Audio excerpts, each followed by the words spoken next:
The following may contain language which will be offensive to some people and inappropriate for children. Still here? Then pour your favorite beverage and let's get this fucking show started.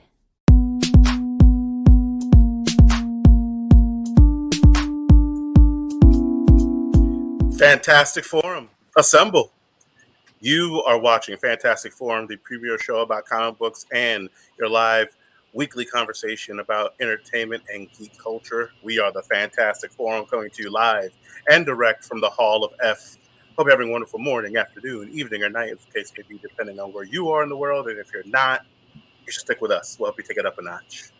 You have the usual suspects in the building. First, he is our riddle inside of an enigma trapped in Chinese finger cuffs. You don't know him. You love him anyway. He's our silent assassin, Jay. Hey, what's up? we caught him unaware. There it is. Next, he is our intrepid senior reporter. He's next in line for the cowl. He's our resident night detective. It's Oz. When I had the intern record the favorite beverage, I didn't expect I'd be drinking coffee. Yeah. Why are you so blurry?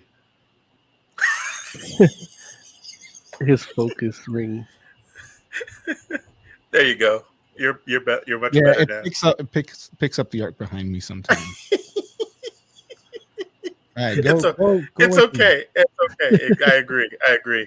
Next, he's the backbone, the pillar, the strength of Fantastic Forum, our nigh invulnerable brawler, and resident strongman, Moses Magnum. Hey. As for myself, my name's Lawrence Young. They call me Mayor Young. Welcome to Fantastic Forum.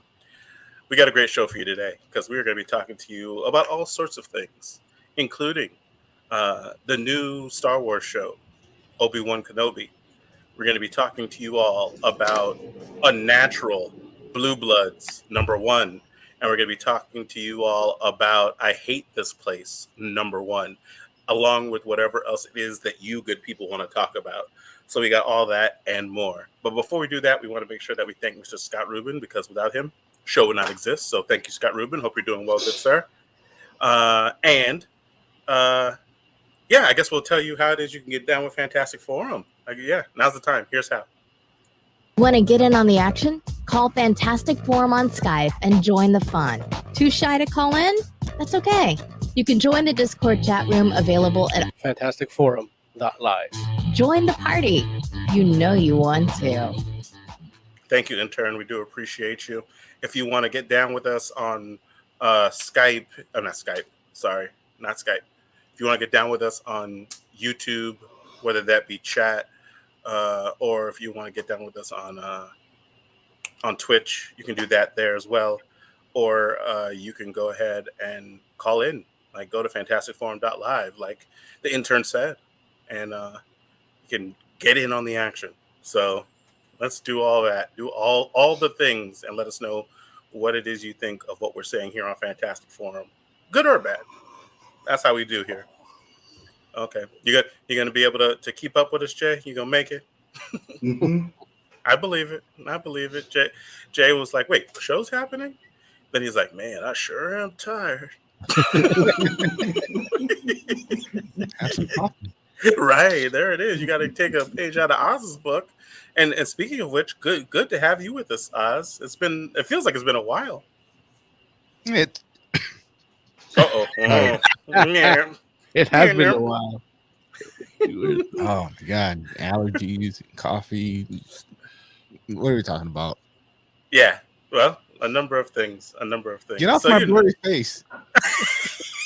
There it is. So but yeah, we will take. Did I mention we'll take comments directly out of chat and bring them into the show? Insert witty chat comment here, Jay. Usernames are shitty. Says hi.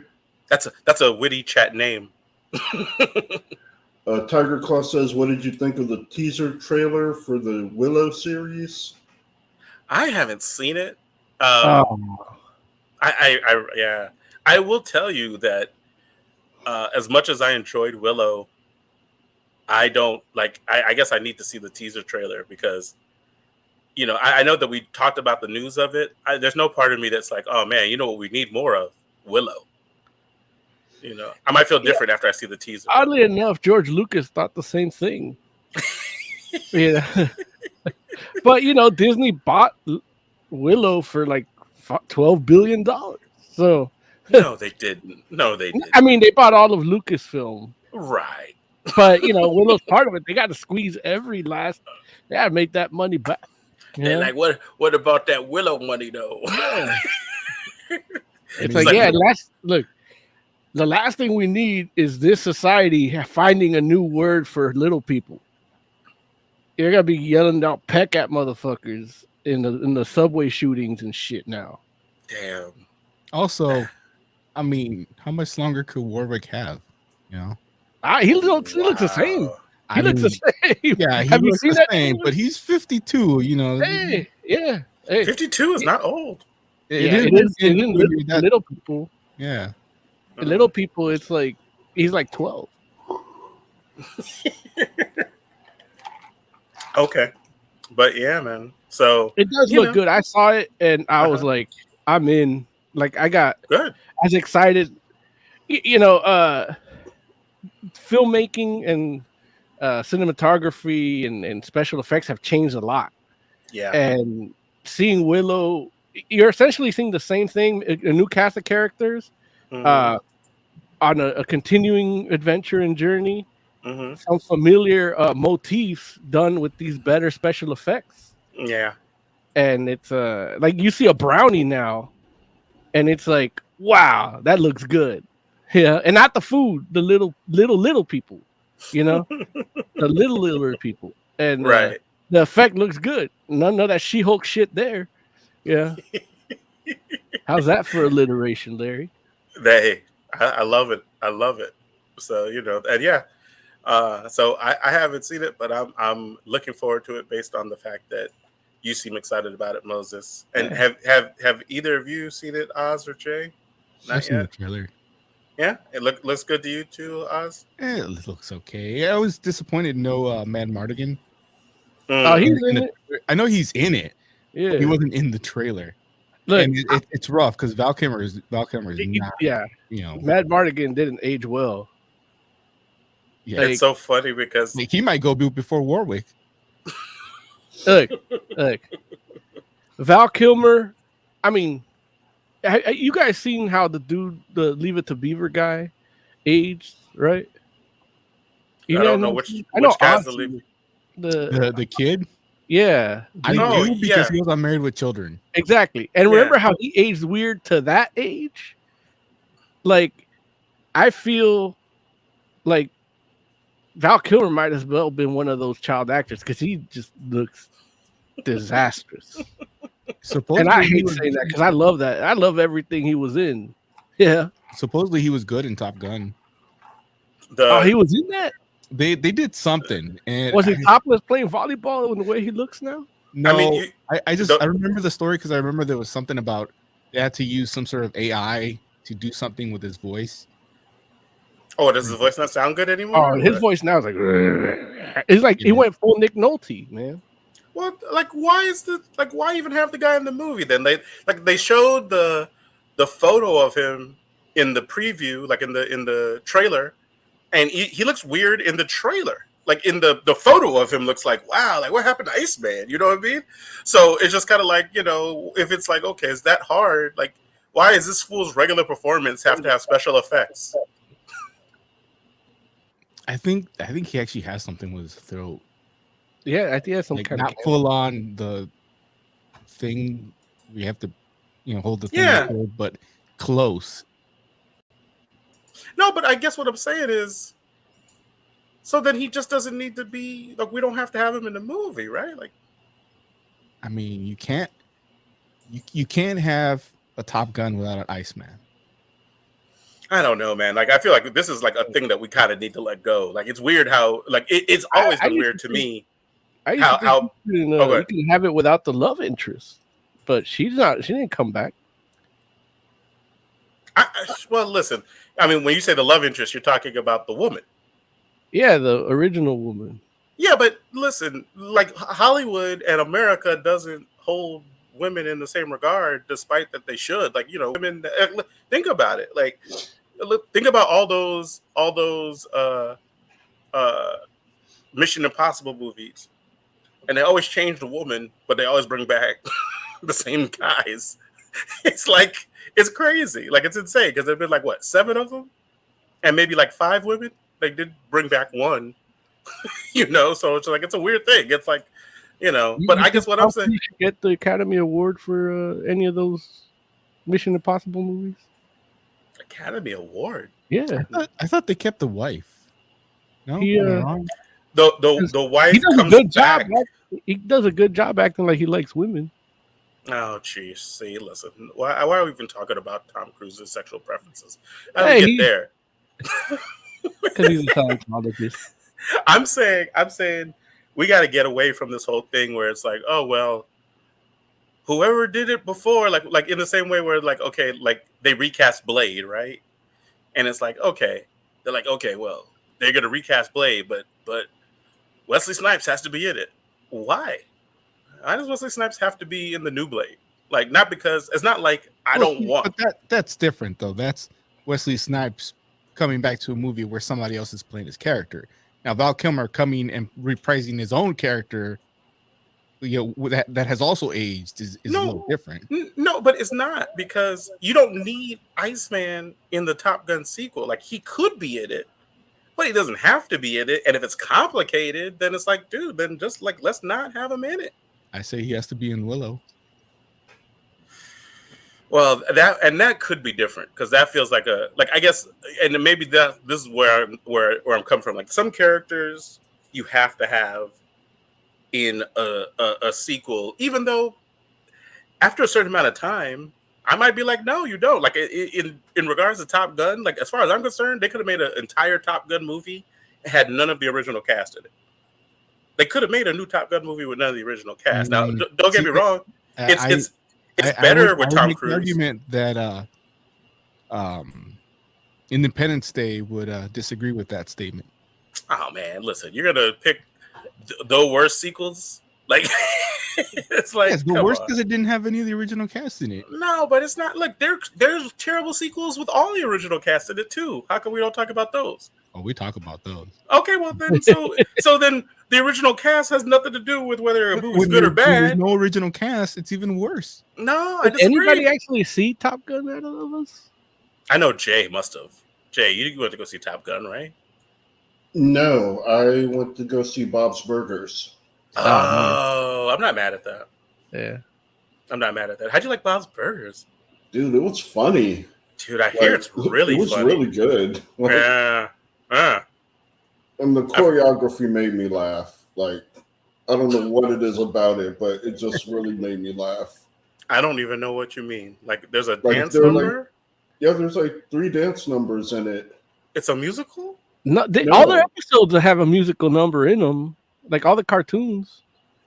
There's all of Bob's Burgers? Yeah, there's at least 1 or 2 in each episode almost. I don't think that's true. You don't have to think. I know it's true. No, I mean, I literally was watching an episode of Bob's Burgers yesterday, and there wasn't a musical number in it. There was a musical number in it. There really wasn't. There is. The end credits is a musical number. Oh, every episode. Come on, and it's an original song. It's an original song every episode. We're gonna say the end credits are a musical number. Is that what we're gonna do? Yes, they are. We're gonna. Dude, I love the snake one. Yeah, that one's my favorite.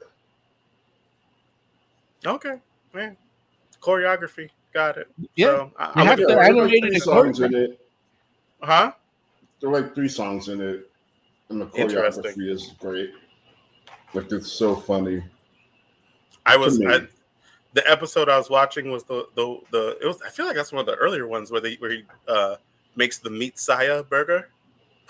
The meat saya, which I was like, that is the best name for a burger, and it sounds good too. I was like, dang, I want to try a meat saya. And so I was like wafer buns?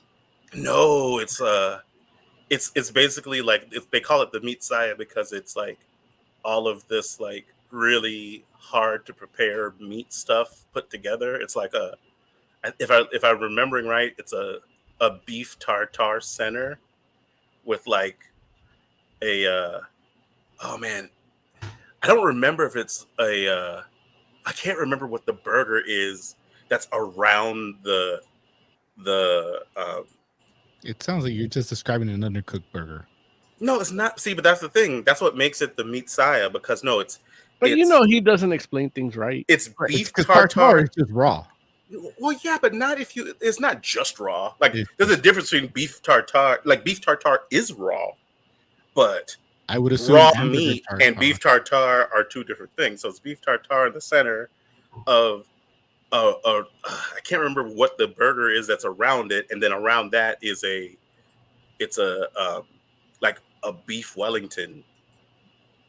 So it's like a beef Wellington burger with all this other tasty stuff in the inside of it. It sounds really good. So I don't know, but it definitely sounds like it's hard to make.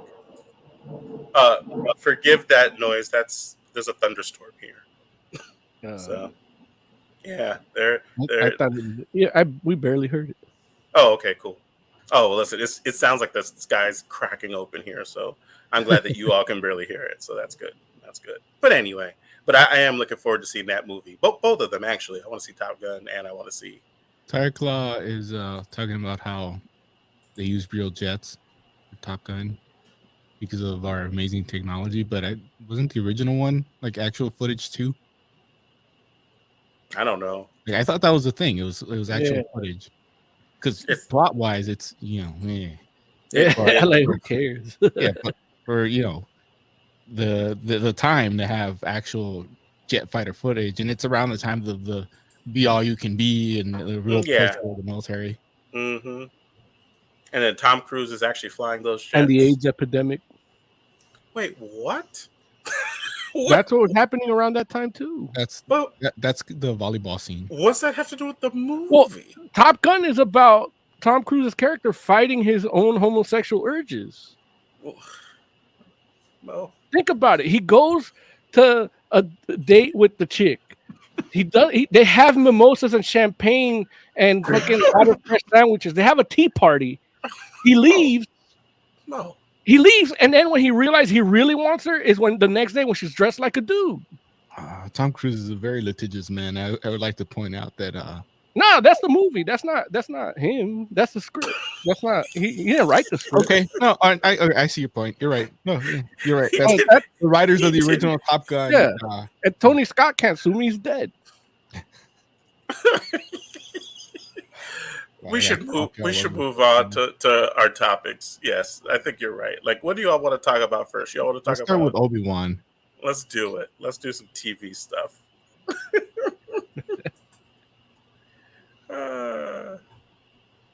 Larry always dismisses my theories. Hey, man, I'm just trying to keep us solvent. Watch, you're gonna see a. Also, no, more about gel coat. When the fourth round would... Don't you call it?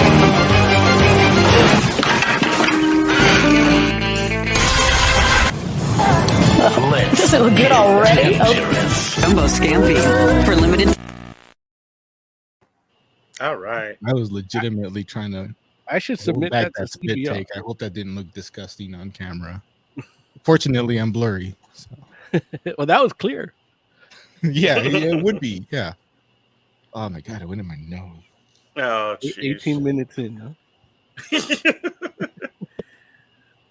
Well, look, Jay, do you want to start us off by telling us about Obi-Wan Kenobi, the series?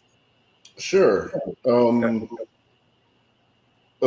Kenobi starts off with a bunch of kids living, and then it goes to Obi-Wan living on Tatooine in hiding because Jedi, the last remaining Jedi, are being hunted. And basically some shit happens and he's forced to go find little Leia after she gets kidnapped. And that's what the show is so far. I love that you started with like the Jay began with the affront of children surviving. Why would you even show them if they're not going to die? Well, Like, Jay, I don't understand. Because that's Oh, that's the Jedi that's being hunted later on. No, well, that and some of those are the sisters and the Inquisitors. And Yeah. we already knew Grogu survived, so somebody had to save his ass. Yeah. I wish they would have had a need more cameo dead from the children dude. in media. Say that again, Jay. We need more dead children in media. I mean, listen, man. Like, haven't you gotten your fill already? Did you watch Stranger Things? Not yet. I'm waiting for the whole thing to come out so I could just binge it. I don't need to watch Wait, isn't that half of it now and half of it okay? a month and a half from now. Say that again, Oz? No, I thought the whole thing came out, but I forgot it's in 2 parts. Yeah, man. But Tiger Claw says, "Do you know that one of the kids was black? So it's possible it's Reva." Look! You can't mention black in Star Wars. Yeah, you can't mention black in Star Wars right now. That's a hot topic. It's so weird. Like, people are so fucking stupid. And see, Like, I think it's not about her being black. I think they just don't like her because her name's Moses. That might be it. Like, it's a little off-putting. They probably mistook her for me. I don't know. You guys told me what a great character this Inquisitor guy is, and well, I mean, you saw the Grand Inquisitor. Yeah, Yeah, yeah. we do like a the little Grand- bitch. I mean, did he? Yeah, he did. He could have. That if that would have been a fight with the same result, I would have been all for it. Yeah, I don't know, man. It's a. Look, I'm glad they killed him off because he looked terrible. He like- didn't look great, especially compared. Look, he to looked the terrible, character. Larry. Disney ass Yeah. Larry. He looked terrible. What? What? I'm agreeing with you. No, you said he didn't look great. No, he looked terrible. Well, I mean, listen, it's. I'm just trying to say, okay, look, he's the worst character design in the history of character designs. It's like no character has ever looked as bad as the Grand Inquisitor in this show. that's not true. No, it's absolutely true. And stop. I need you to get off of friggin' Mickey Mouse's nuts and just admit it, okay? I mean, Thank you. Yeah, exactly. Like one of those Give Jay toxic that. friends that they were talking about. No. See, this is how it started. I listen. I didn't like the fact that he wore black. Listen. All I'm saying. Oh, go ahead, Jay. Real quick, Tiger Claw in chat says, from what I'm reading, they don't like her because she can't act. That's a lie. Yeah, that's definitely not true. There is definitely because she's black that they're saying it. Like, There's she's plenty. fantastic. She's amazing. Yeah, I don't like her character. Tiger Claw says, some say her acting and dialogue was terrible. It was not. She was brilliant. And Joe doesn't like the black. Dude, her action sequence when she's running to go chase down Kenobi is like, the I Force wish, they had, amazing. I wish they had that more in Batman movies. Yeah, no, she got. I will say she that is phenomenal. The actress is phenomenal. The character is phenomenal. And The costume is okay. what could you even say bad about the costume? It's not, I wish it was leather. it's not leather. What is it? No, it's like canvas or whatever. It's Whatever it's the early days of the Empire. Like, I get it, and nobody really wears leather that much. But I wish for the Sith, like, they look better in leather. Because not even Darth Maul wore leather. But I don't know. I wish it was leather. That's all. It's just a me thing. It's not a black thing. I don't know. You say it like that, it makes it feel like it's a black thing. At the very least, a black leather thing. Yeah, black leather. But no, man, I agree. Like, I think especially like her physical presence and the physicality of her character, I think is where she shines for real. Because she's definitely has a certain kind of intimidation factor to her. and which is crazy because I feel like all of the Inquisitors have that about them, but she definitely feels edgier. I do like how they played her as kind of like she's more dark side and the Grand Inquisitor is more light side, like offering rewards instead of punishments. Like that was fun. Yeah. You want to talk about bad acting, man? That Leia kid. You're crazy. Are you serious? I mean, you don't, yeah. maybe she wasn't that great an actress, but everything she did was on point. No, they're trying to do too much with her at 10. It's like, let her be a 10-year-old kid. We know what this character is going to do when she grows up. She doesn't have to have like some sort of psychic intuition going on at 10. Like, it's too much of her. She can't even run. Every time she runs, like you can see all the actors like stop before they try to catch her. That I will give you, Oz. Like that is something that I really myself. I was like, that's choreography. Why? That's your fault. I was like, why are we all pretending Keep like running out there like Warwick Davis? Today, Warwick Davis. Well, it's not. I have no problem. At least not Val Kilmer, man. I have no problem with her running the way that she runs. Like she runs how she's supposed to run. Really? As a little kid? Like she's a small. Like she's small for 10. Yeah, she is really small. Like there's some shots, and I don't know. Maybe it's me. Maybe it's the way they filmed it. But she looked like a Muppet. Yeah. No, absolutely. Like this like she was being puppeted instead of just running. Well, and yeah, that's weird. But I feel like that's what like her. She has short legs and she's a little girl, and I think that's just what she runs like. Like she's a little Muppet girl. And that's not my problem. My problem. At least she didn't do the Kermit like when she runs. I don't know. She might have. No, you're saying. Why it's ridiculous that they can't catch her. Right. Everyone's trying to pretend like she's so fast. And it's like, come on, man. Like I'm talking like you don't even have to like chase her. Like you don't have to run after her. You can just take big steps. Like you will catch that little girl.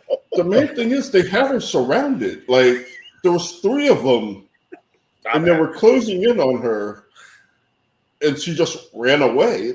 Hey man, she knows ridiculous. She knows the Force, Joe. You don't understand, man. She's like an Ewok. And that made even less sense. Like she ran away from Obi-Wan. Like he could have just snatched her up with the Force. He couldn't catch it. Well, no, he's not using the Force.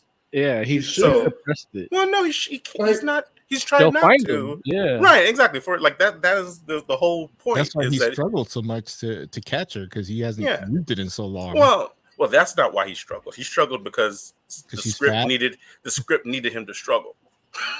But that's the whole thing, and that's the point. That's like she like Leia. Got it. She takes off, and it's like he acts like he couldn't just reach out and grab her.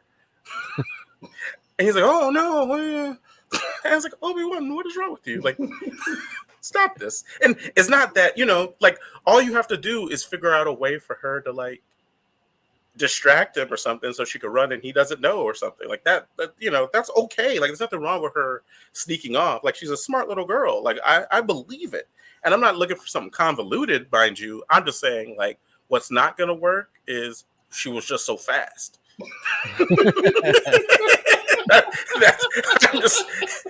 It's like you want to talk about suspension of disbelief. It's like, come on, man. I'm like, get out of here. Like I'm sitting here like she's running through a crowd of people at one point, and I'm sitting here like, there's no way that this little girl could navigate that crowd of people better than whether you're talking about a former Jedi, whether you're talking about any adult. Yeah. Any adult can catch this little girl because she's just like, I'm just saying it would have to be like a much more crowded place. Like, because then it's like, okay, maybe she like has the advantage because they don't even know she's there. She's dipping through between people's legs or something. These kids are squirrely, man. Okay. Are you ever chased after a 2-year-old? Oh, yeah.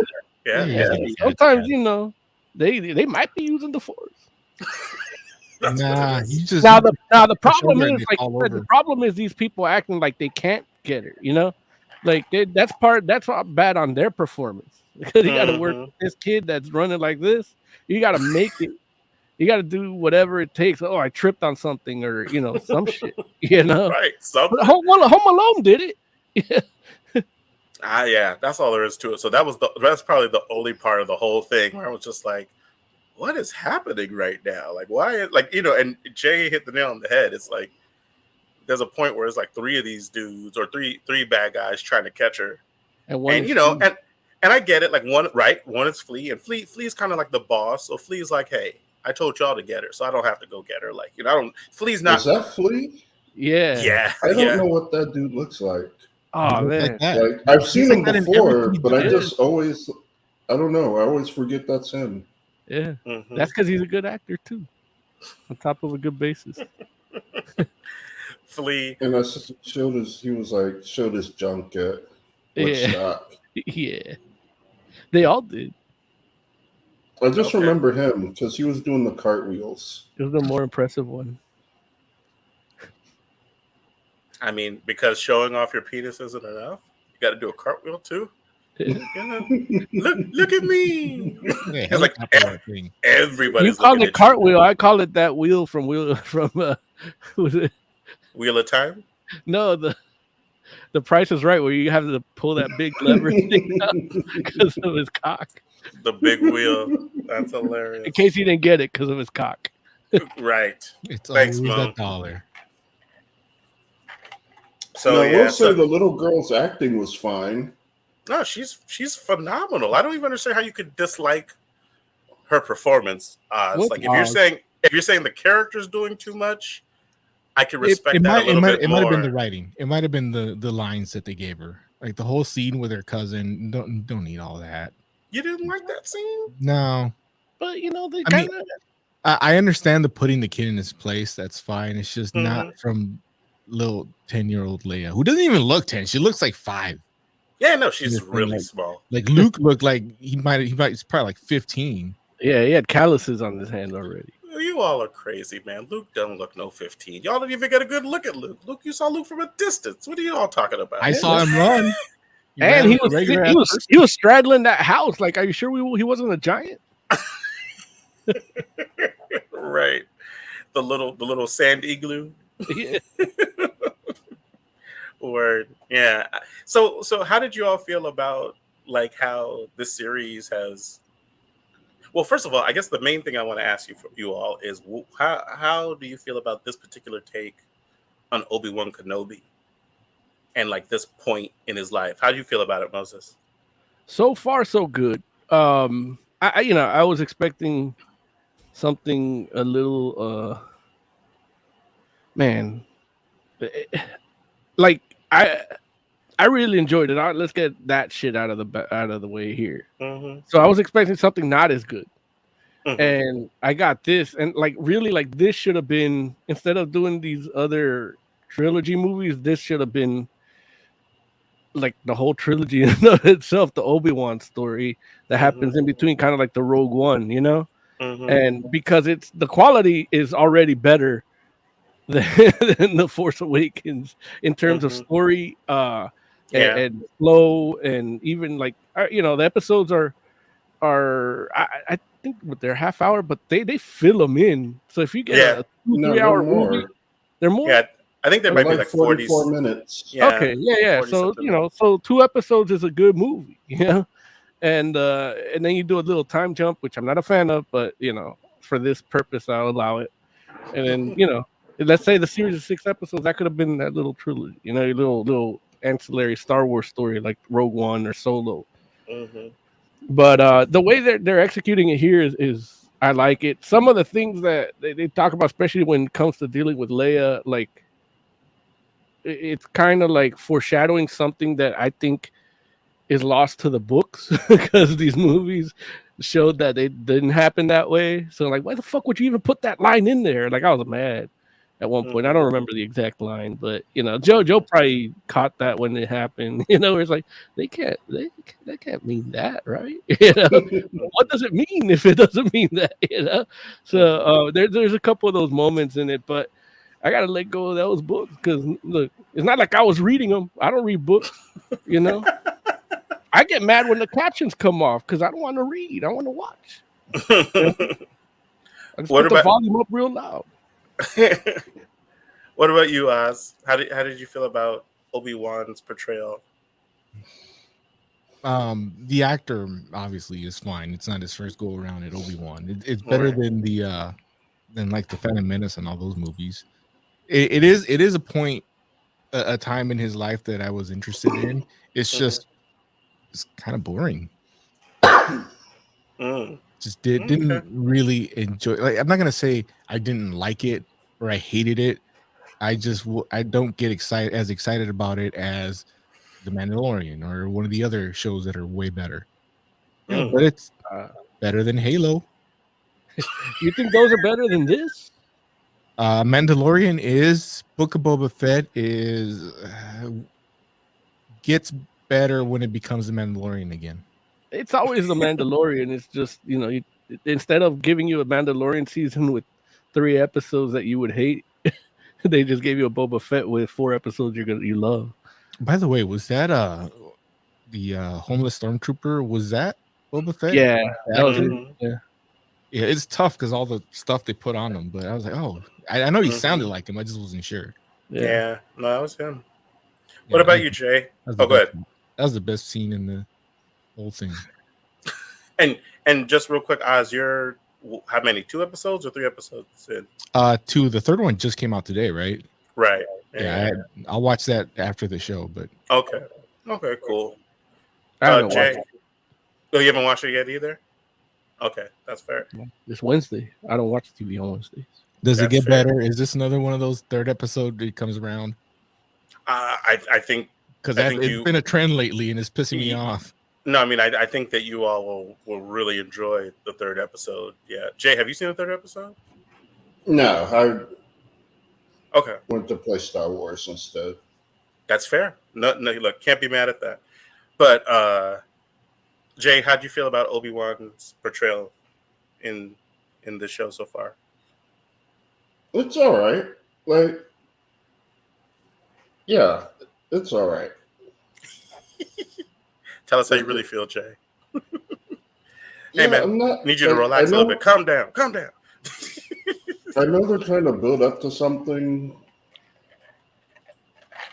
but I don't know if I need to see this exact specific moment in his personality. Mm-hmm. Okay. No, Like, that's I have fair. a question, but it's not for you guys. Hopefully, the people who make it are listening, and are in chat. But it's like, how, like, is this show gonna? Well, maybe if you've seen the 3rd episode, you could tell me. But like, is it 1 season? Like, how long do they want to stretch this? You know? I don't know that it's supposed to be more than 1 season, and I can't say for certain if it will or won't be, but from what I've seen, it doesn't strike me like, oh, like, we're trying to do this, forever. Yeah. Like, I'm sure that if it has a season, if there is a season 2, there'll be a purpose to it. Like, it wouldn't surprise me if there was a season 2. Like, or let me put it like this. I feel like season 1 will be self-contained in the sense that this moment in time will be, they'll cap it off. And if there is a second season, it very well might be like another time skip and maybe about a different point Yeah. in his I was life. I was hoping the episodes would be that, and at the end it'd be like A New Hope, like leading right into A New Hope. But that's too much to hope for. Like, No, not necessarily. I've gotten to the point where it's like, if you just give me one like masterpiece season, like, I love it. I'll they used to do that back in the day with TV shows sometimes. Yeah, like, just give me a 1 season show that was just really good. I know England kind of does that sometimes, but I don't watch it for this TV. Like, I wouldn't be surprised if because I feel where you're coming from, and I think that you're right. Like, I think there were people that were hoping that would be more what the show was, like, just kind of like little flashpoints of the key moments in his life, live action. And like, I know that there are people that want to see a live action version of the Kenobi Darth Maul fight, you know, and so I wouldn't be surprised if they maybe Did they have watch Phantom Menace? no, not that fight, the I know. rematch. I just wanted And you to be more specific. the for the rematch. I'm audience. sorry. Right. The rematch. I'm sorry. The rematch. Like a And I flash. so- actually did see a meme about that where Mhm. Yoda's pissed off at Kenobi, talking about why couldn't you just slice vertically? Right. It's interesting though, because I mean, I will say that I know for me, like I wasn't certain what we would be getting with this show, but having seen what they decided to do, I'm really enjoying like the kind of like Obi-Wan Kenobi character study kind of thing going on, like where they're like, you know, the dude is traumatized by what happened, and it's like he's not okay. Yeah.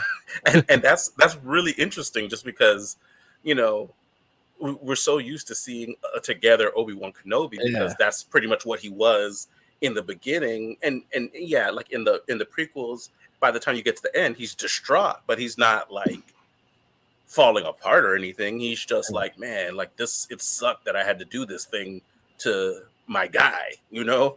But he's like, okay, move it on. Like, you know, he's plotting and planning with Yoda, and you know, with Bail Organa, and you know, making that all work. But by the time all that's said and done, and you know, of course, on the other end, we get like more the Sage Kenobi that like feels very much like, oh, I'm very happy with how my life went. You know what I'm saying? Like he's like so much so where he's like, I'm willing to sacrifice myself right here because, you know, my time is done. My race is run. I'm good. But you know, this in the middle here where it's like, oh man, like this dude is like having nightmares and stuff. And I'm like, wow, that's interesting. Like, but I could see like it makes sense. And especially if you're like, okay, I was used to a structure, you know?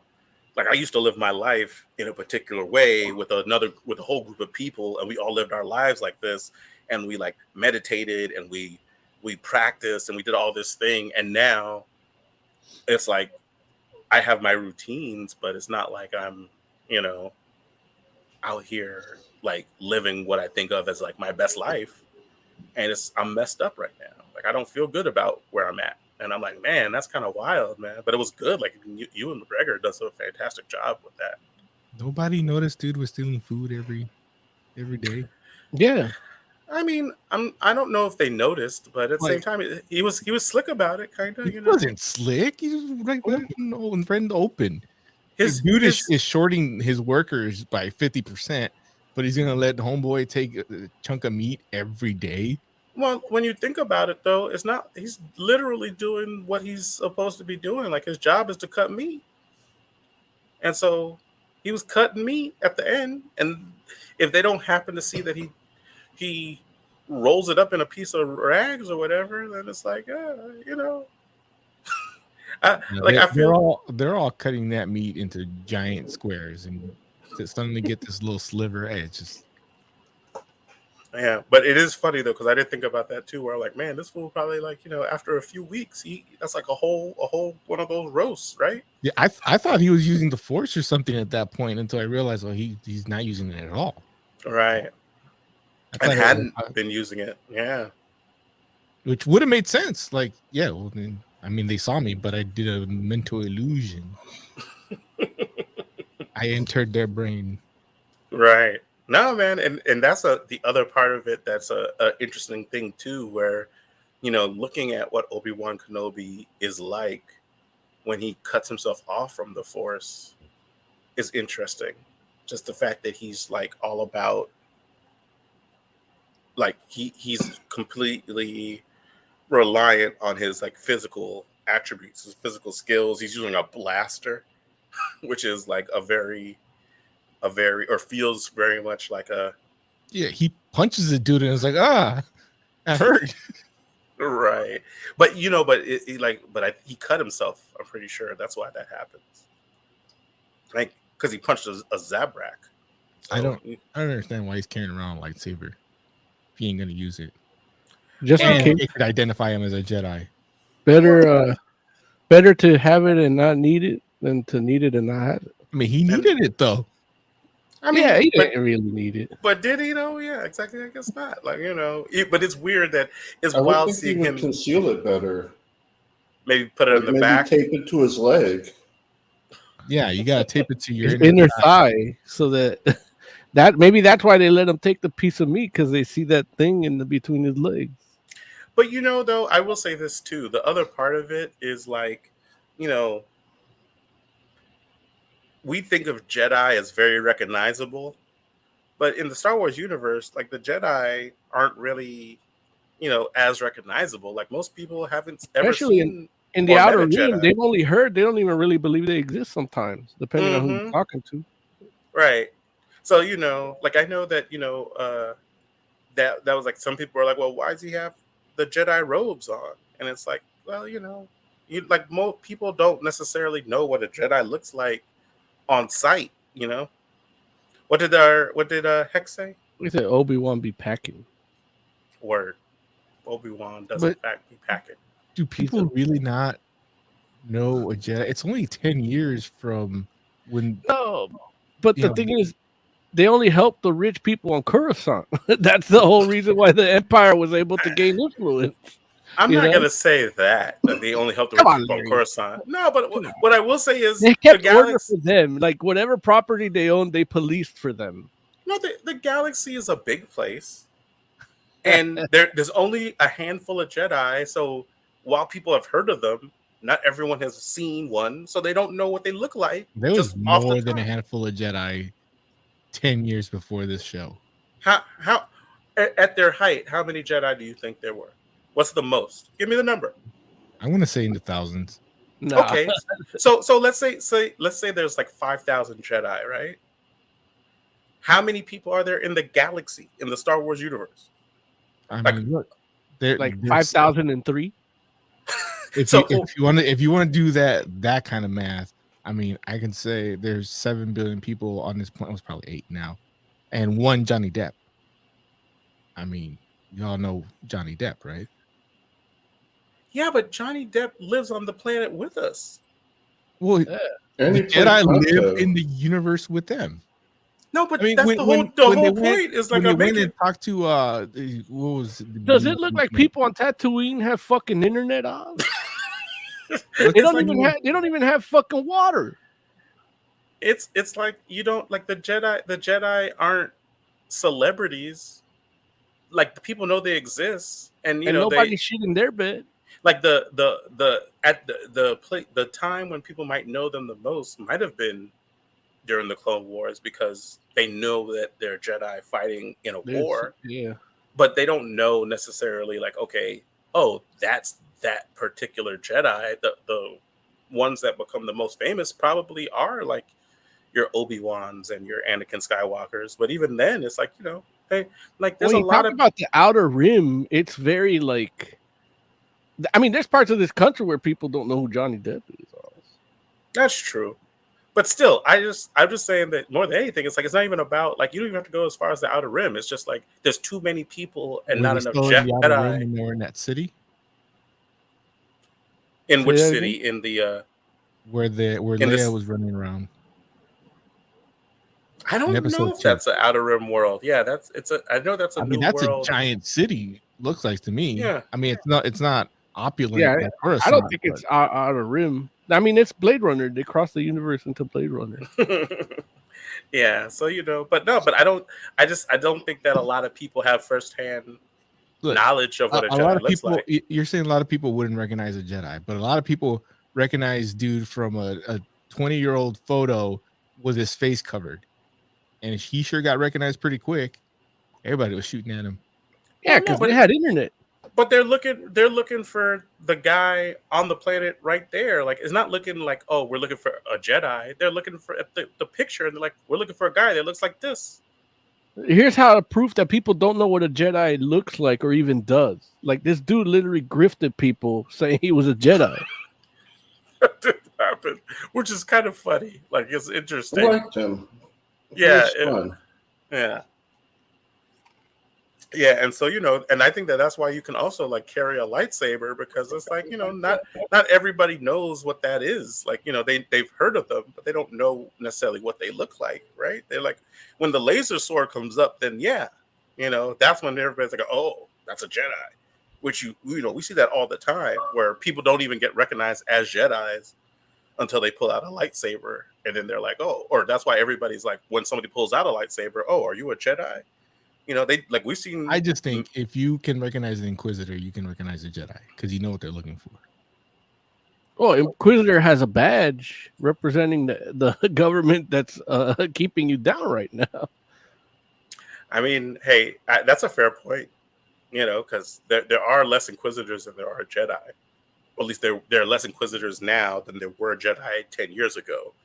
However, at the same time, I think that people know Inquisitors more so because they go amongst the people and, I guess, terrorize them.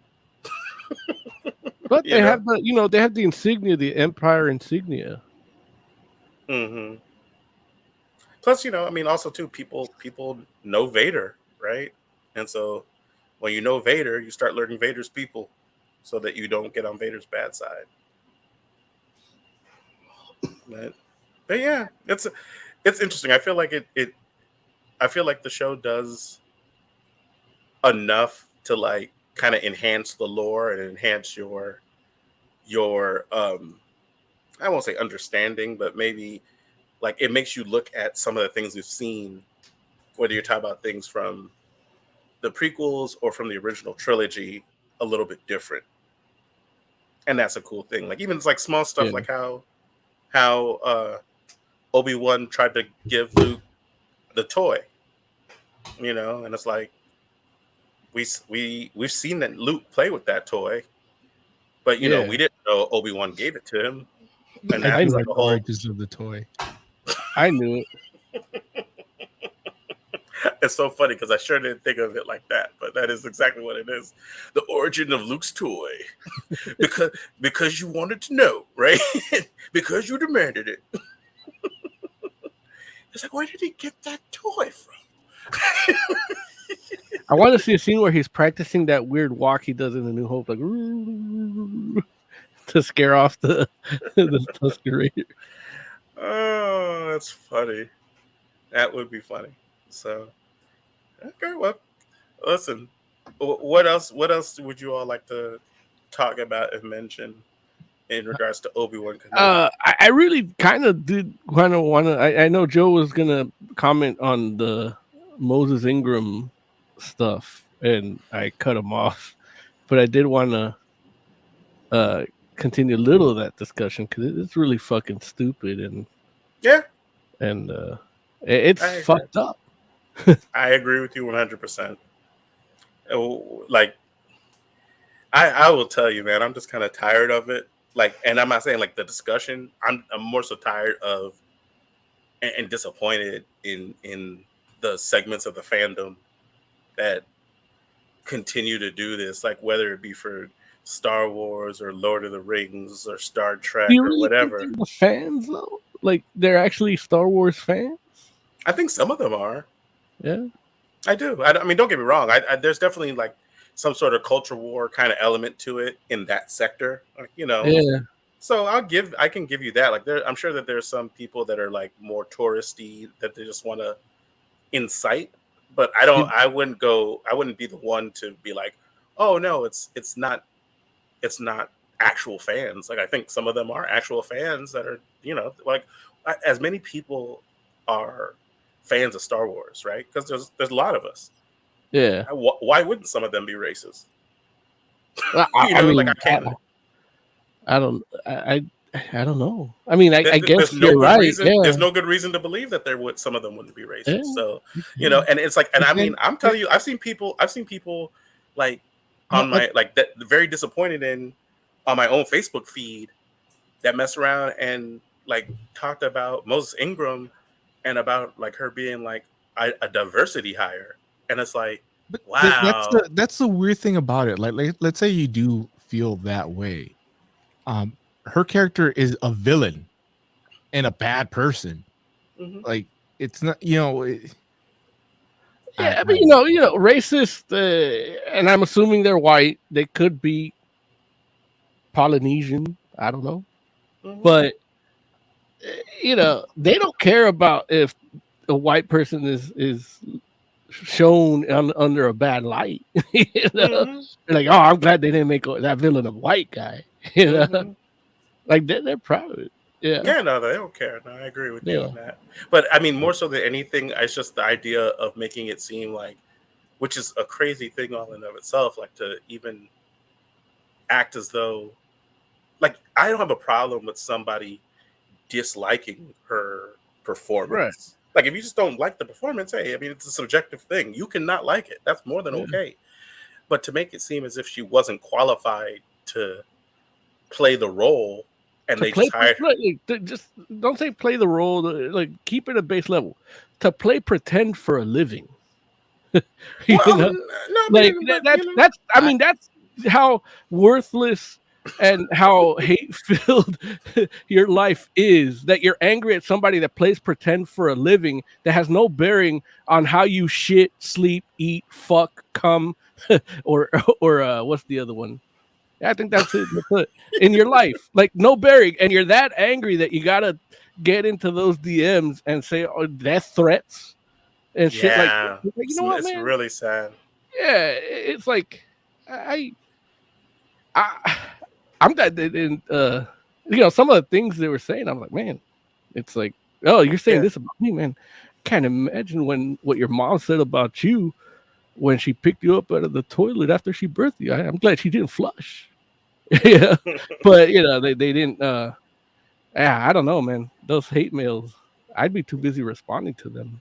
Nah, man, you She's just a like better man than I am. the best thing to do is just ignore it, and you know, I mean, I don't know. There's a certain segment of them that want the attention too. That's part of it. I don't too, know which one's the real one, which one's one that just wants attention. So it's easier to just ignore all of it. Yeah. So you know, it's sad, and I Jay, wish it know could be you're different. not a fan of the blacks, but you think that's stupid, right? Those people, like there's reasons it's absolutely fucking ridiculous, and it keeps happening. It happened with Star Wars. It happened with Dragon Age. It happened with, like, introduce one person of color into a property where they just weren't that big, and all of a sudden it's all of this hateful fucking, it's like just the dregs of fucking society, and saying like the most vile, hateful shit just because it's a person of color inside of their fandom now.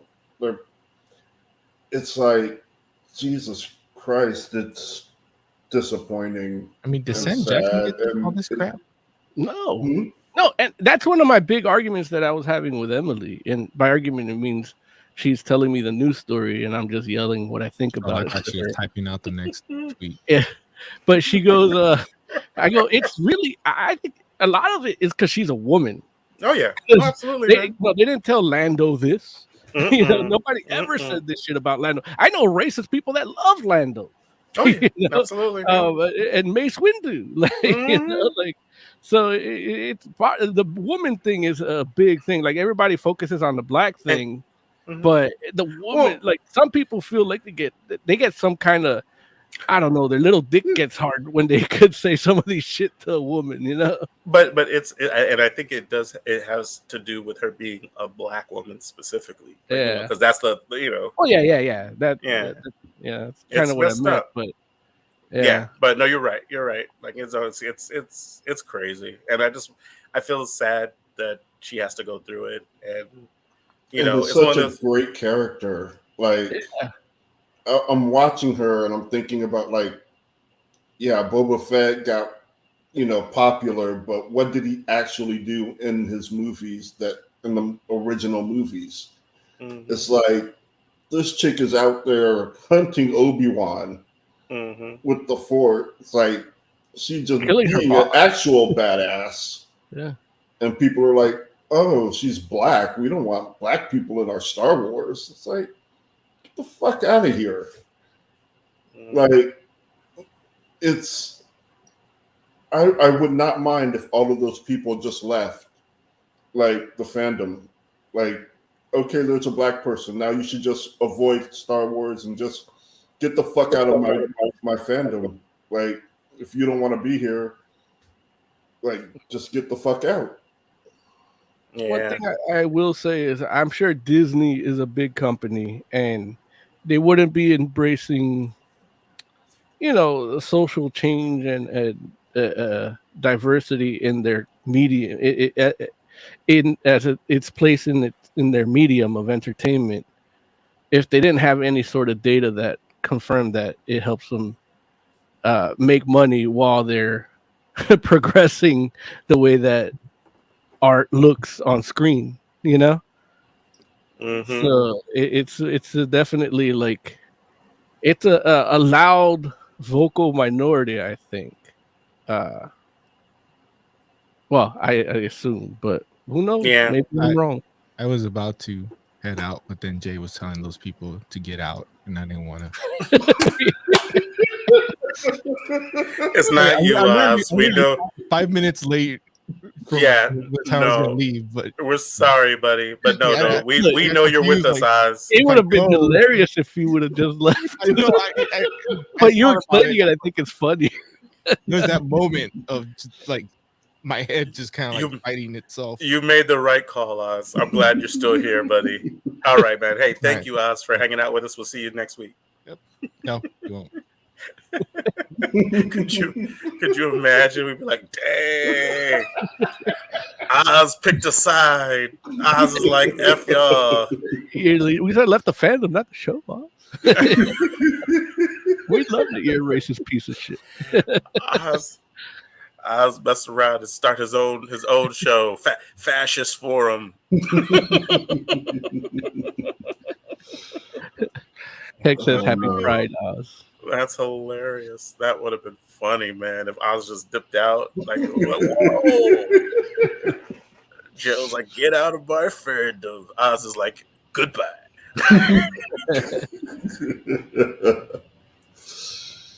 Yeah, man.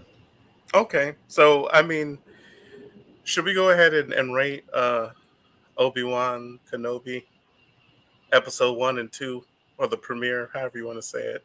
Jay, what would you give? What would you give Obi-Wan Kenobi? I'm leaning towards a 4. Like, overall, I enjoyed it. There are a few things I didn't like. Like, I don't necessarily need to see Kenobi in this state, but I do kind of like what they're doing with them. The girl runs like a Muppet. It looks weird. He runs like the dudes in the Dark Crystal. And then they let all those children live at the beginning. But I think overall, the affront. It's a decent show. And I love the third sister. She's amazing. Like, I feel like I instantly took a shine to her when the dude was like trying to bribe people into saying where the Jedi is and telling the story about how they're compassionate. And she's just like, no, I'm just going to throw a knife at this guy and see if anyone does anything. Let's see how this shakes out. Right. Yeah, no, you're right, man. And even the point where, like, she's about to cut this fool down, and old boy stops her. The Grand Inquisitor stops her, and it's just like, wow, like, she is ready. She is ready. She's like, I am all in on this Sith stuff. Moses Magnum, how would you rate Obi-Wan Kenobi? 4.5 out of 5. It lost half a point because she's black. No, I'm kidding. Honestly, it didn't lose half a point. There's still show to go. It could go down. But I don't think it will, but I can't just give it a 5 right now. This is just the beginning. As a premiere itself, it was great. As a premiere, it's a 5, but as a series, it's about 4.5. Yeah. I do love that they got the cast, like, you know, Owen and Baru are the same. Yeah. Hayden Christensen is in it, even though he's in it for like a second. Yeah. You know, have you seen Hayden Christensen? He looks older than Obi-Wan now. I have, and you're right. It's he odd. definitely. I don't like it. Well, hey man, listen. I don't know what he's been doing since the prequels, man, but you know, it might have been tough. Hey, you know, like he's on he's that back. On that convention circuit. I was hoping they would have shown that scene where you go, no, like, because it looks like they were building up to that, and then they didn't show it. But Look, it's crazy because you're like it's so crazy to me because the preview, like the previously on that they did at the beginning of the episode, that was basically like just a super string of all of the relationship between Obi-Wan and Anakin throughout all the prequels. I wish they would have thrown in Clone Wars stuff too, but they didn't. But I'm like, it was epic. Yeah, it was. Like the music and the way it swole and just the different shots and the different pieces they put in there. I was like, wow, like this made the prequels seem much better than they actually were. Like, and don't get me wrong, I'm not like, you know me, like I've always felt like the prequels actually kind of got, well, I didn't say the prequels, I won't say that. I felt like episode 2 and 3 get a much worse rap than they deserve. Episode 1 is kind of trash, even though Darth Maul is amazing. But like it's so crazy because I remember coming out of that movie and, you know, my friends being all hyped, and I was just like, I don't know. Like I was like, I'm like, this joint, like on its own, like this doesn't have the kind of feel that Star Wars does. But you know, episode 2 was much better, and episode 3, honestly, like I love episode 3, and I've always felt like episode 3 is highly underrated. Dude, it's like a Greek tragedy. It is. It really is. Like you put one of those side by side that they consider masterpieces, and it hits every beat. Like, it's well done. The effects are awesome. Yeah.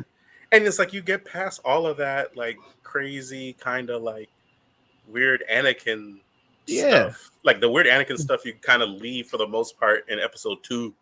You know, the whole I hate sand. I mean, I'm not even like I'm not that weird about Anakin. Like I don't care about him being weird and whiny and sad and shit. Like because Luke was in A New Hope, he was annoying as fuck. Like, how's this motherfucker gonna save the galaxy? His pussy ass, you know. I feel where you're coming from, but you know, he learned quick. I mean, there is a lot of time jumps in his training in that. Absolutely. That trilogy, you know. And so, look, and Luke gets that glow up too, and by the time you get to friggin' like he's not really cool till I want to say the end of Empire, you know. But when he comes back in Jedi, the time jump, he's like, all right, this motherfucker looks like Hell's Angel. Return. He gets that glow up in Return of the Jedi, and Anakin does the same kind of deal in Revenge of the Sith, except that of course, you know, he breaks bad. So you know, but he had no hope. Like he was set up. You know, like the guy that could have really saved them was Qui-Gon, and he died early on. Yeah, you're right, and and that's what it boils down to, right? He was because he's the one that by the wrong guy. Right. Yeah. And that's what we're seeing here in Obi-Wan, where he's like, he doesn't want to repeat this with this kid, and it's like he owes it to him, which makes this series so good. Like those undertones that we all knew were there, like they're expressing them and executing them really, really well. Yeah, no, I agree, man. As far as you know, for myself, I would give the premiere 4.5 as well. Like, really enjoyed it. And I'll tell you all, man, I can't wait for you all to see episode 3 because I would really like to hear your all thoughts on that because they kick it up a notch. So that's very cool. Yeah. So okay, cool. All right, shoot. You all ready to talk about some comics? Yeah. As soon as I play this music. Let's do it.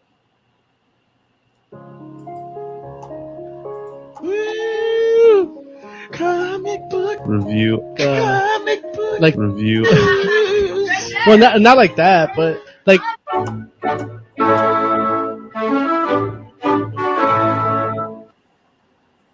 So, would you all like to begin with "I Hate This Place," or would you like to begin with "Unnatural Blue Bloods"? Let's do "I Hate This Place" first. Y'all good with that? Okay. All right, Moses Magnum.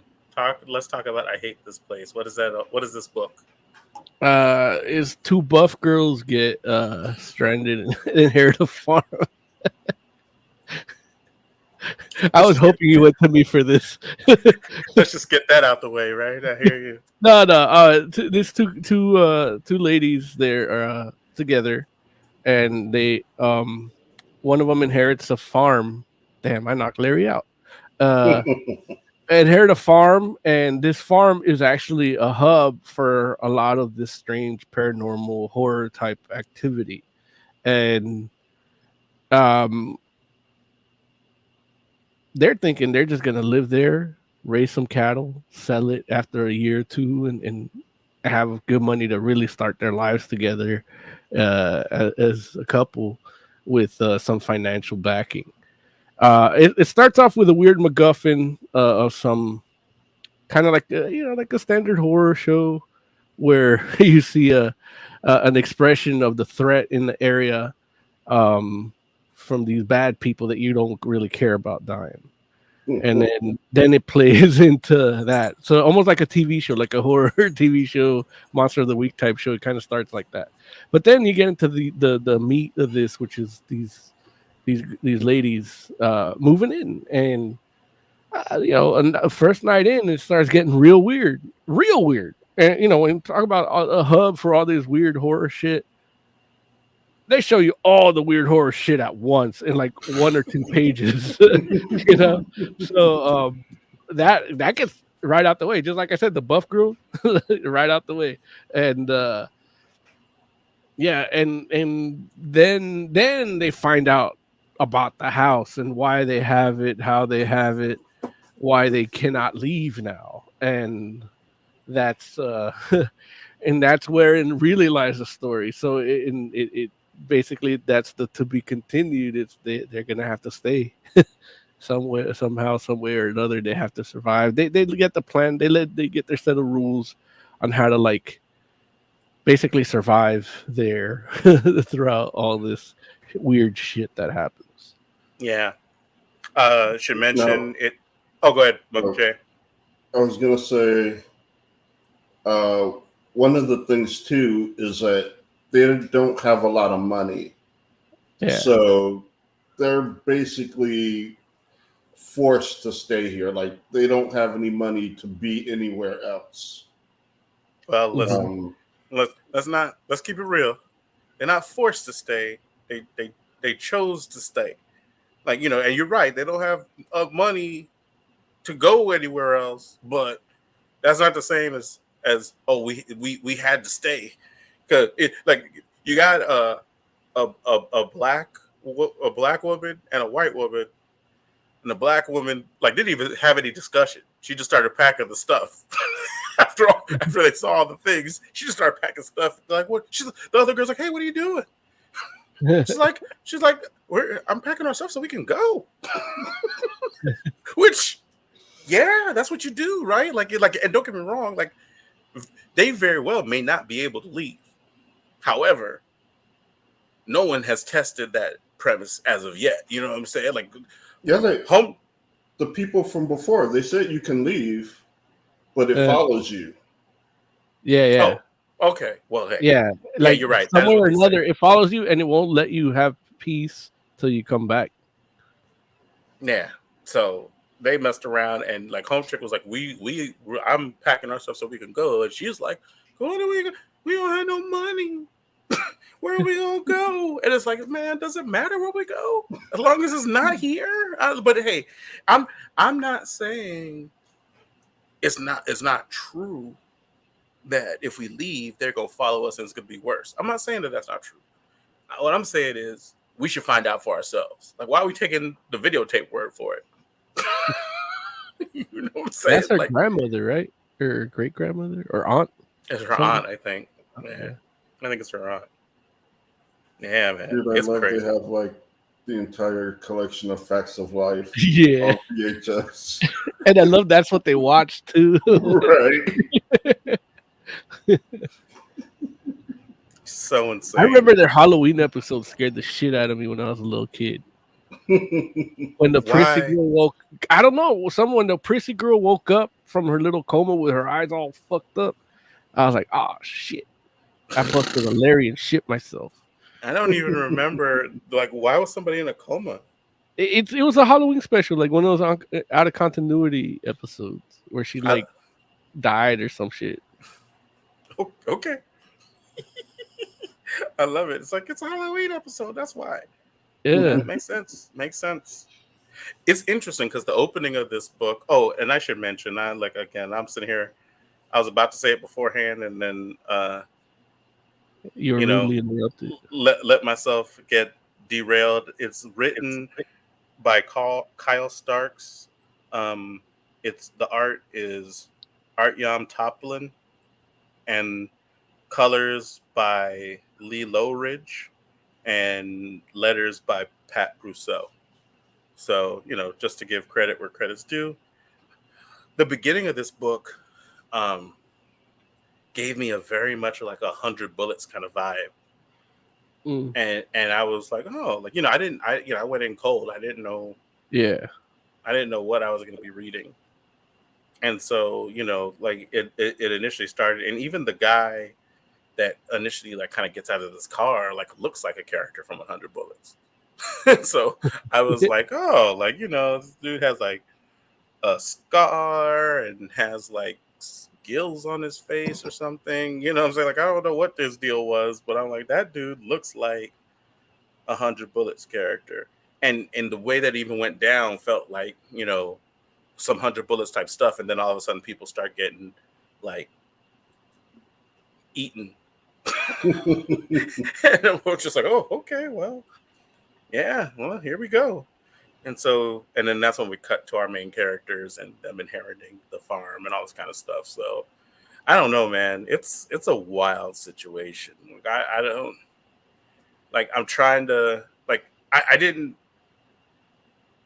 feel like it's set up well, but at the same time, there was definitely a part of me that's like, why would we stay here? Like, like the book literally is like, I hate this place. Like, yeah, but it's designed where you can't really leave, but you're there now. Mm-hmm. Yeah, I want to say, like, the way the book sets up the story is brilliant. Like, it starts with monsters, then it has a guy, they're talking to the store, like, are you guys UFO chasers? Mm-hmm. It's like, so you got monsters. Like, the way it sets everything up and lays it out for you is just really brilliant to me. Like, it's so well done. Like, some horror movies can't do it that well. A lot of horror movies, there's 40 minutes of nothing happening because they want you to give a fuck about this person that's about to be terrorized. And most horror fans don't need to care about the person to enjoy them, for it to be a good movie, But some of them can make you care about them and do everything within 20 minutes, and then the rest is just great horror movie happening, But there are very few that can do that, and this is one of those. Like, if this was a movie and it started off like this, dude, I really petition to have fucking Academy Award section for a horror movie, because they don't take us seriously there. Yeah, and you're right. Like, it does definitely like get like it takes you on a ride, and it does do a good job pacing wise of being like, okay, here are these characters, and let me tell you a little bit about them and what they're like or whatever, but then doesn't waste time kind of putting them in the scenario that they need to be in. And yeah, like we don't know what's going on. Like, there's a whole like I don't know if is it a dream sequence? Like I don't know, some sort of I don't know, some sort of hallucination when the thing touches her on the neck It's and an she. imprinting of a memory. Like it's telling her basically the thing that touched her, the ghost that touched Oh, her, that's how it showed, died. showed her what happened. Oh, Yeah. okay. I didn't get that at first, but that makes a lot of sense actually. Uh, And and that was like like a weird, wild moment where I'm just like, yeah. dang, like all types of craziness is happening to these folks. And I mean, And and good on like, her for like realizing what was happening and being able to like escape. Like, Yeah. I mean, I know it's writing. Like, Yeah. she's not actually linked, but damn, good on her. Well, the way Feel they like, the way they wrote it, it's like this just quick thinking and just noticing that like this isn't my foot, you know, right. mhm. Yeah, because in that panic, it's easy to like she'd be Mm-hmm. in any other horror movie like this, she'd be the opening scene, and you see okay, the ghost imprints that, you know. hmm, yeah, man, and it's wild because like it's one thing to be like, okay, hey, we're gonna stay because we don't have a better options. Like, let's just ride this out for a little bit and then we'll go. And it's like, ugh, that's a bad idea, but okay. That's one thing. It's a whole different thing to know all this stuff that has happened to you and then be like, oh, and then here are all the people that we hired coming in. It's like, you would think at the very least you mess around and be like, let me have some conversations with these folks before they show up, or like let me give them a choice. You know what I'm saying? Let me say some crazy stuff to them that they're probably not going to believe and they're going to come anyway. But at least I told them. At least I tried to tell them don't come here or Well, something most like of the that. stuff is happening at night. Yeah, They wouldn't have any reason to go into the woods. and the guy that helps them run the place, like He's been doing it for years. yeah, Like, so he knows already. So he's really the one that's at responsibility. So he might or may these not guys have were told these guys some of this these are the shit. same guys that were helping the aunt when she was running the farm. Right. So it's So they like, get to go home because they leave during the day. Yeah. Well, they don't own well, it. they don't own the house. Yeah, it's whoever owns the Oh, farm. that's whoever owns it. Yeah. Well, You ever well heard the then, expression bought the farm? That's it. well, that's messed up that the aunt left that to them. Yeah. Like, She if she, apologized but I'm saying, like, why she got to leave it to anybody? We're because gonna find out later. otherwise she becomes one of these ghosts right there and don't find peace. She's just on the farm too. Like, oh, Yeah. this is messed up. Well, if she died there, all the people that are stuck there, I think, died there. She's like, I didn't want to die here, so I had to do it this way. So That could she be so. deeded it and left. Yeah, Yeah, she did say that. yeah. Yeah, that's messed up, man. Like, I wouldn't do that to somebody in my family. I'm glad I don't talk to any of my aunts. What do you guys think of the artwork? It varies. Yeah. Like, it depends on what panel we're talking about. Which, and don't get me wrong, it's not like overall. I think it's serviceable. Like, I wouldn't call it bad art. No. But there's some panels that definitely aren't as good, and there's like, I think the big thing too is like the main characters. Like, I feel like you always can, they're always recognizable. Like, I don't, there's no point where I'm like, who is that? But they do look different from panel to panel sometimes, and I know that is something that happens in real life sometimes. Some people, depending on what angle you catch them at, do look different, but I feel like they look different like all around. Like how sometimes different artists will draw a character and they look different. Like, Mhm. you get some of that in this, where it's like, okay, like, I get, if you had told me that this was a different artist's interpretation of that character, it's like I would have believed it if I didn't know that one artist drew the whole book. So Right. They look buffer Someone was than. speaking on that, on something similar to that, which I don't want to break up the review, but remind me to tell you guys. Okay. Oh, okay. Remind you to tell us. Yeah. All right. They look buffer in some panels than they are. Yeah. And I know the survivalist Mm-hmm.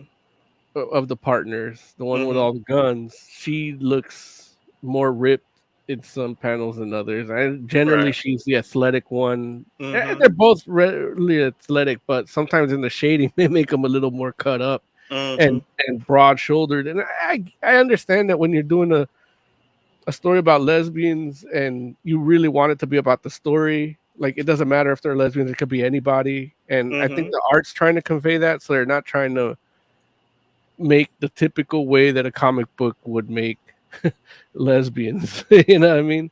They're trying Uh, to make them like not as not as feminine. You mean? well, not as like easily sexualized.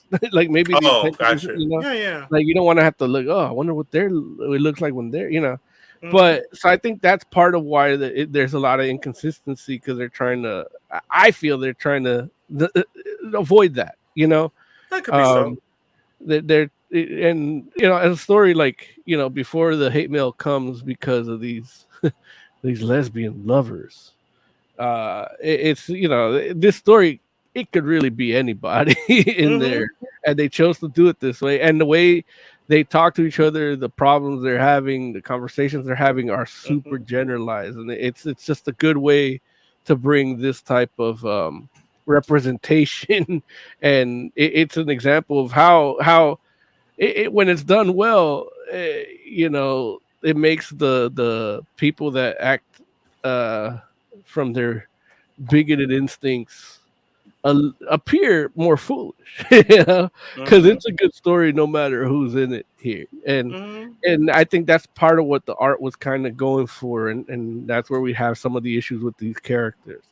But you look at a story like Motor Crush, and it's like, it's great and it does what it does. But somebody that's a hetero dude like me is like, wow, to me, this is like watching something on Cinemax, even though that might not been the people's intentions. Now, I like the Right. story and everything too, as opposed to something on Cinemax. but I can't escape that because I'm a dude that likes looking at good-looking girls, in Right, comics. right. So, and that's I'm what's wrong with the world apparently.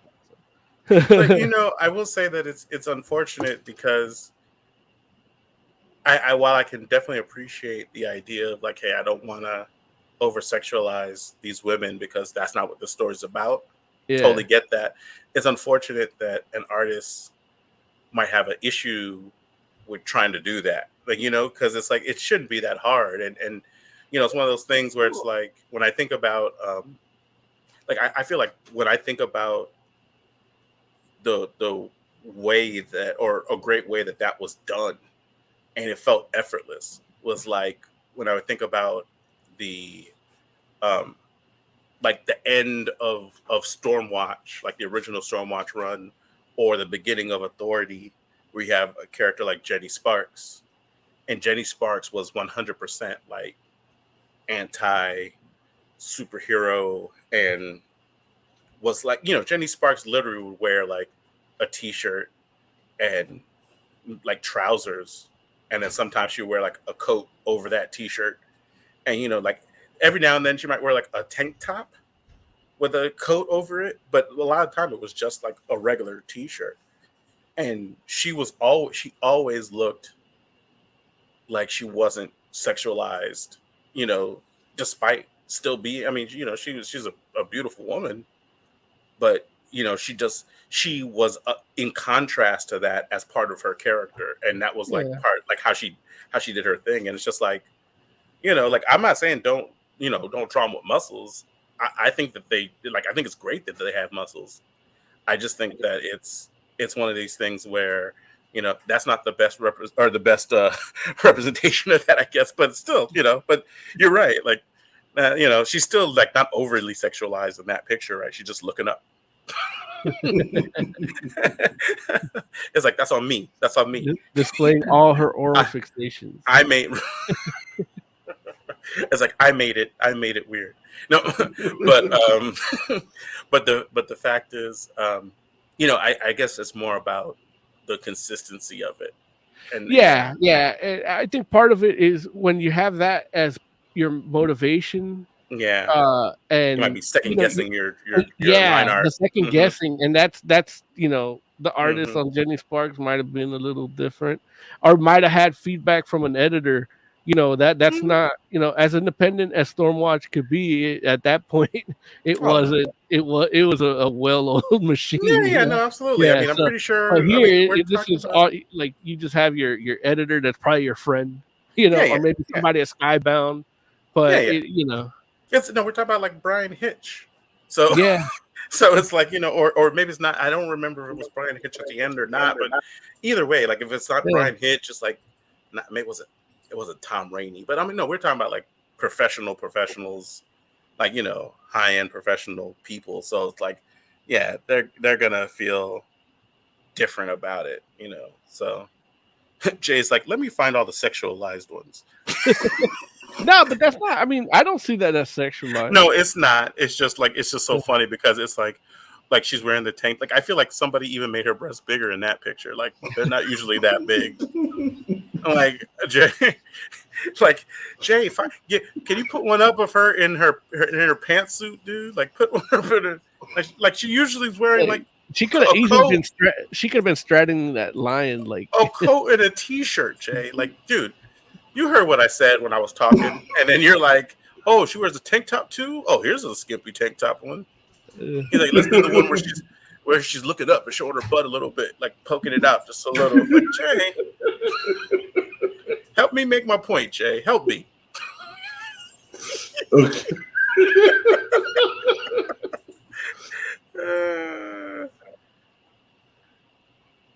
That's more like it, even though that's a much smaller picture, though. Yeah. But that's definitely more. Yeah, that's more like it.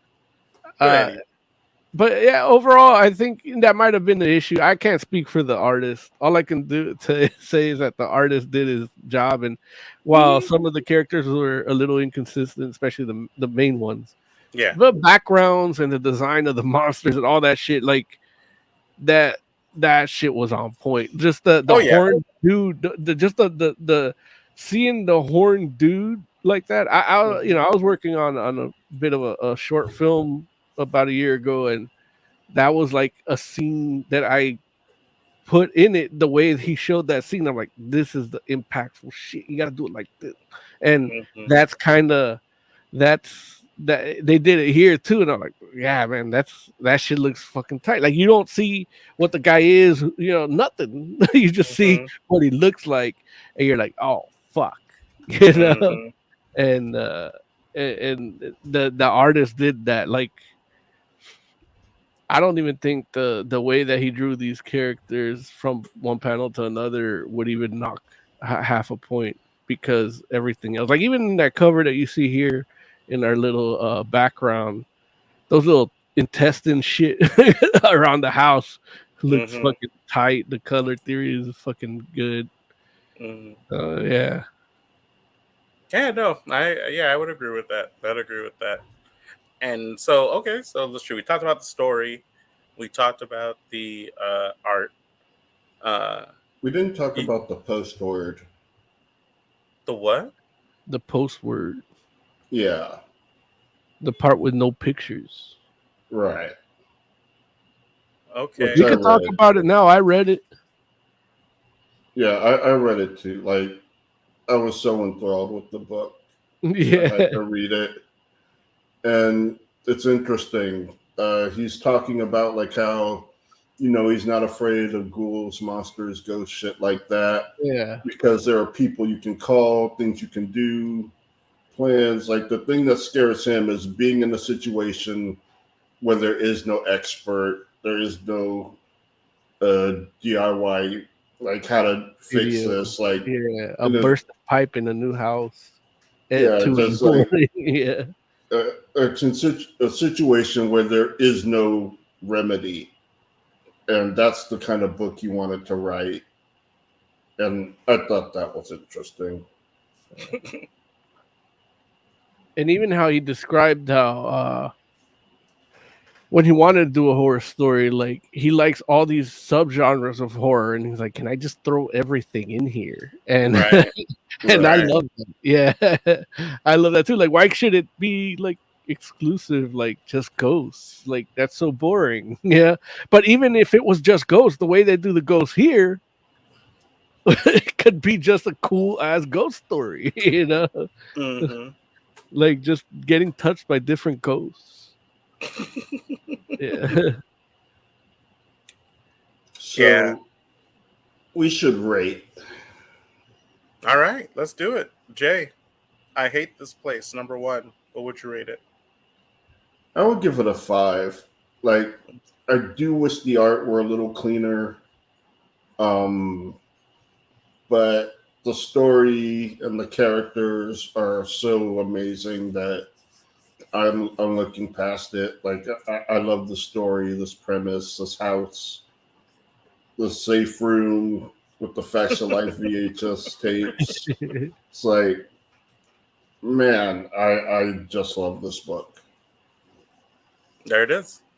Moses Magnum, what would you give I hate this place number one? This is a 5 out of 5 too, man. Great first issue. The twist. I mean, that would if I could add a point, I'd add a point with that twist at the end because this motherfucker literally saw some fucking tentacle shit rip his dude in half and take him away, and then he got hired on to see if he could still find that fucking treasure. Yeah. And you know the way the dialogue when he's introduced again is great too. So it's just the writing, the art, the execution of everything. Like it works. So 5 out of 5. It actually makes me want to see that movie Nope even more. Nope. It kind of has a similar feel, on some level. So Yeah. like I almost thought if I didn't know better, it's like somebody got ripped off. Yeah, but who knows? I don't know. I'm not privy Nope. to the. I'd give this book I hate this place a 4.5 out of 5. And yeah, I think the only thing that I had to knock was the art inconsistency. Like honestly, like if they pick one way to draw them or the other, it's probably fine with me. But no, that's not true. I want them to draw the better one or the one I like more. Which, it's like I would have to like mess around and be like, oh, let me show you this one versus that one. But but they're both, like I said, it's all serviceable. I just want it all to be more consistent, and so that's why I have to give it the little half docking. Did it But take you away from the story? Like noticing no, it didn't take me away from it. It was just one of those things where I was just like, oh, yeah, you're just like conscious. I know you can draw it different because I could see it in this panel. So it's like, why did you draw it like this? Just from like, why would an angle change make you? And I think that was the thing where maybe it didn't take me out the story, but I was a little confused by it because I'm like, why would this change an angle so much make you drastically change your art style? And I shouldn't say drastic's the wrong word, but why does it look different? Like a different artist did it. And, I didn't consider it might be like the reason you brought up Moses is a good reason to me where I was like, oh, that makes a lot more sense. And, I might be able to reread it and feel like, okay, yeah, I see it. But either way, I Little want that. did he know I like buff chicks. Yeah, don't we all? No.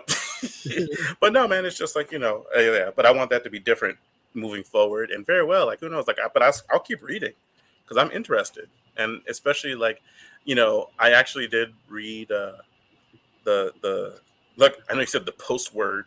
I don't know if that's what that's supposed to be called, but maybe it is. Afterward? I don't know. The afterword, that makes more sense. There it is. Either way, Dude, post and after mean the same thing. yeah, but that don't mean that's what you call it. Yeah, I'm pretty sure. I'm gonna look it up. Okay, you feel free, Jay. But either way, it's like I would like to. I read that as well, and yeah, and I was like, oh, that is kind of interesting. Where you're like, hey, what if nobody knows what to do? And it's like, okay, well, like that. It'll be interesting to see how far he goes with that. Like if that's something where the whole idea is almost like how they did with Walking Dead, where they're like, oh, the story is about the zombies, not where they came from. Like is the story gonna be? Oh, well, it's not about them finding a solution. It's about them living with the situation they're in, and they just keep going with that, or is that what's going to happen, or are they actually going to? Is there a mystery that's going to evolve? And so it'll be interesting to see. So I definitely would like to read number 2. And you're right, the Mo, the twist at the end was good, and it was just like, oh, okay. So yeah, I thought it was a MacGuffin. That's a whole nother bag of words to contend with. So yeah, that's cool. Okay. Yeah, it was a good book and a good issue 1. Let's move on to a nat. Oh, go. No, I'm sorry, Jay. What did you find? Oh, it looks like it's not a word, but I'm gonna keep using it anyway. It's okay.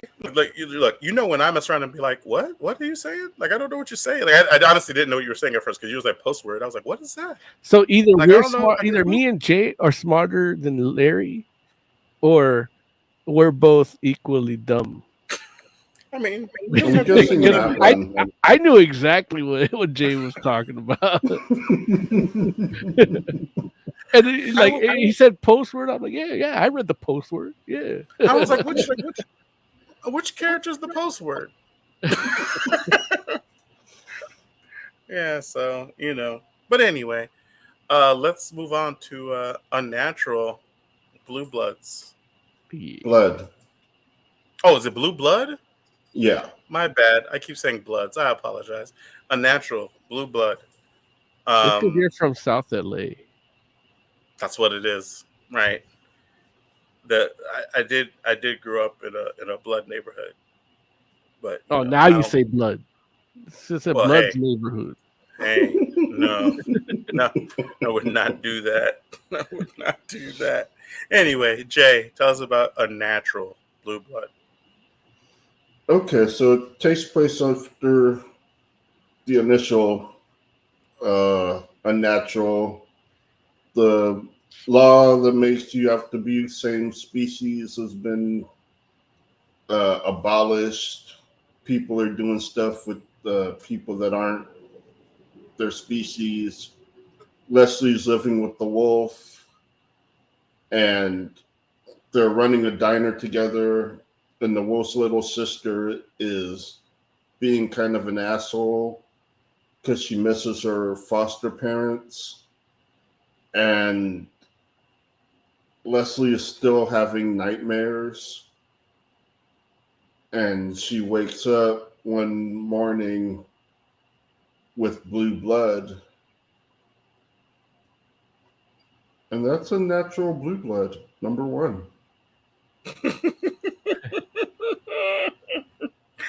Well, look, I mean, yeah, I mean, you pretty much explained it, Jay. The one thing, because I felt like the issue. I'll get right into what I thought of it. Sorry, okay, because it goes into how Jay explained it. The sister, I forget her name. She's also having these dreams with the shaman too. So that I think that's what's going to kick off this adventure and join her with her brother, and they're going to bond over this, I think. And that's one of the key elements, because I think that's where this is kind of going. Maybe, I mean, I didn't finish original Unnatural, and I was trying to before reading, but I didn't have the time, and I fucked up. So I definitely wish I would have after reading this, because I opened it up and I'm like, why she got red hair? Yeah. I mean, I like red hair, clearly, but, and then that's she's like, hilarious. and then she gets cut, and it's like, her blood's red. This ain't Leslie. Yeah. But, then I read it, and I wish this, every now and then I review a book and I say, I'm glad they don't hold my hand, or they held my hand just enough. This one didn't hold my hand at all. And so luckily I had read enough of Unnatural that I knew the sister and her situation But I didn't know how that got resolved. I didn't know how shit with the shaman and all that got resolved. So, yeah. So I was a little lost, but not entirely because I knew all the characters in it. Even the little B plot, like with the burnt pig, burnt pig.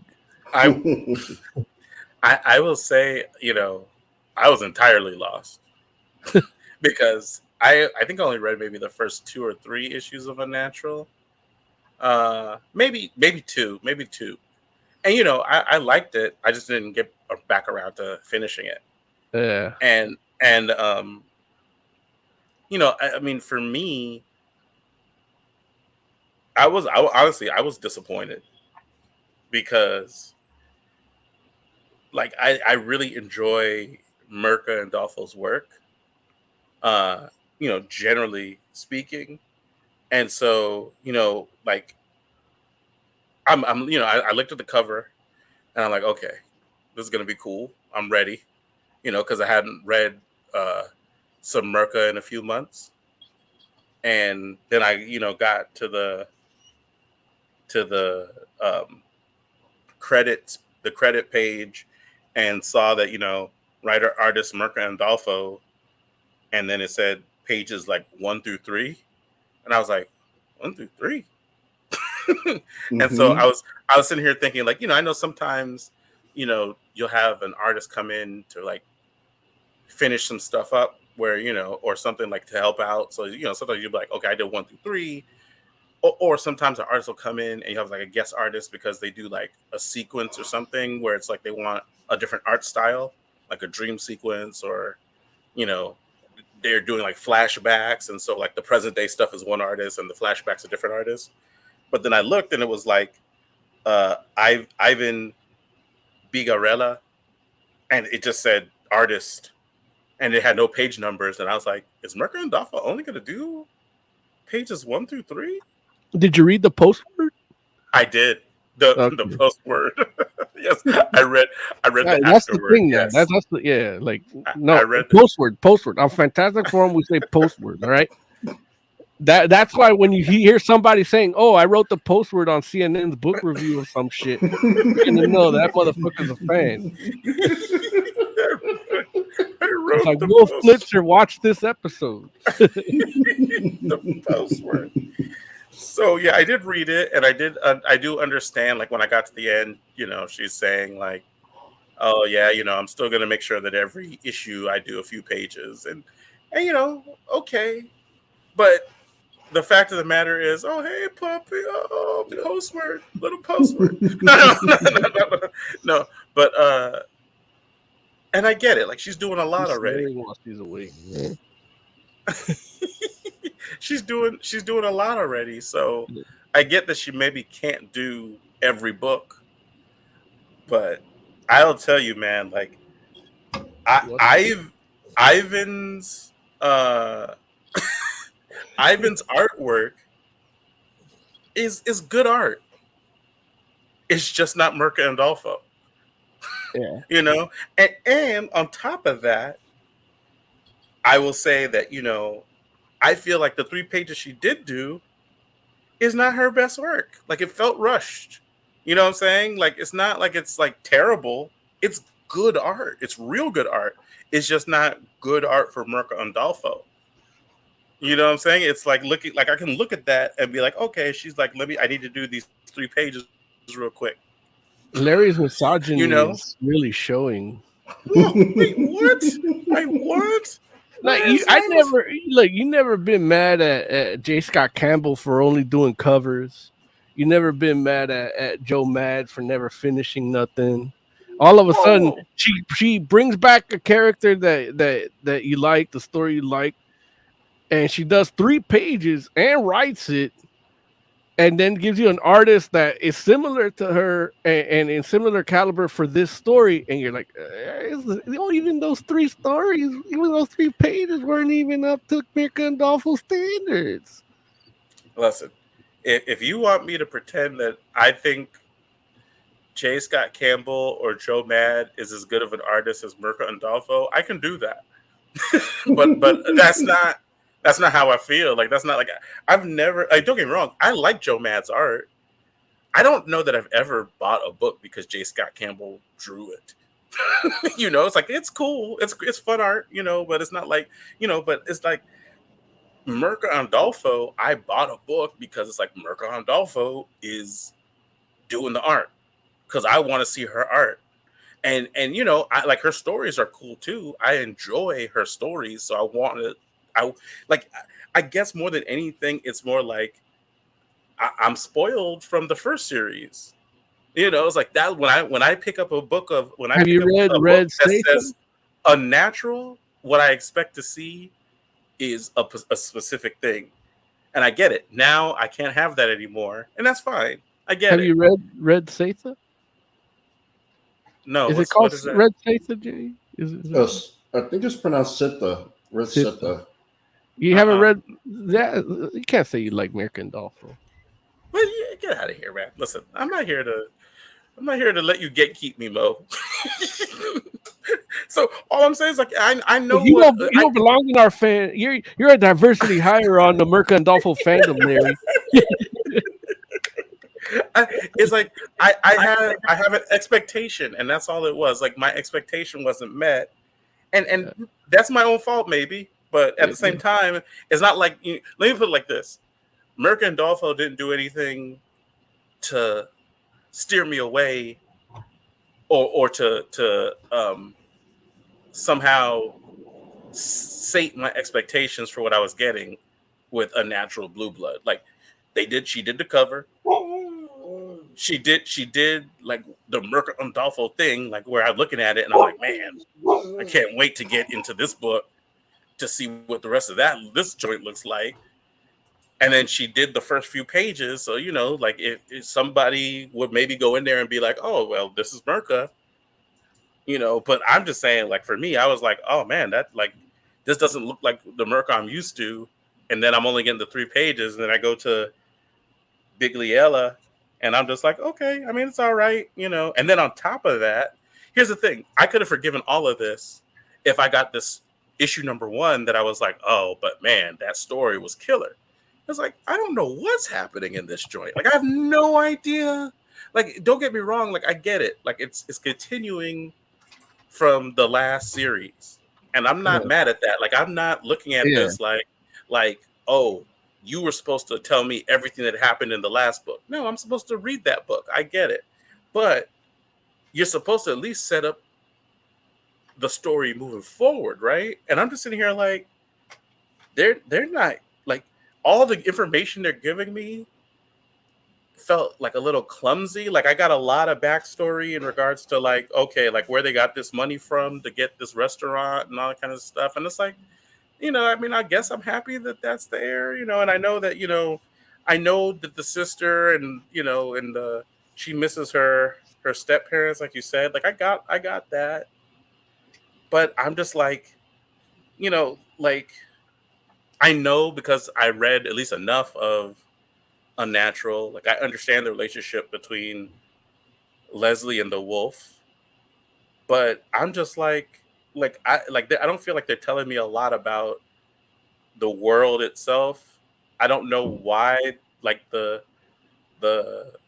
uh little sister has issue outside of missing her parents, and it's just like and then by the time we get to the blue blood with the with the like the big cliffhanger, I'm like I haven't like I don't know what the significance of that is at all.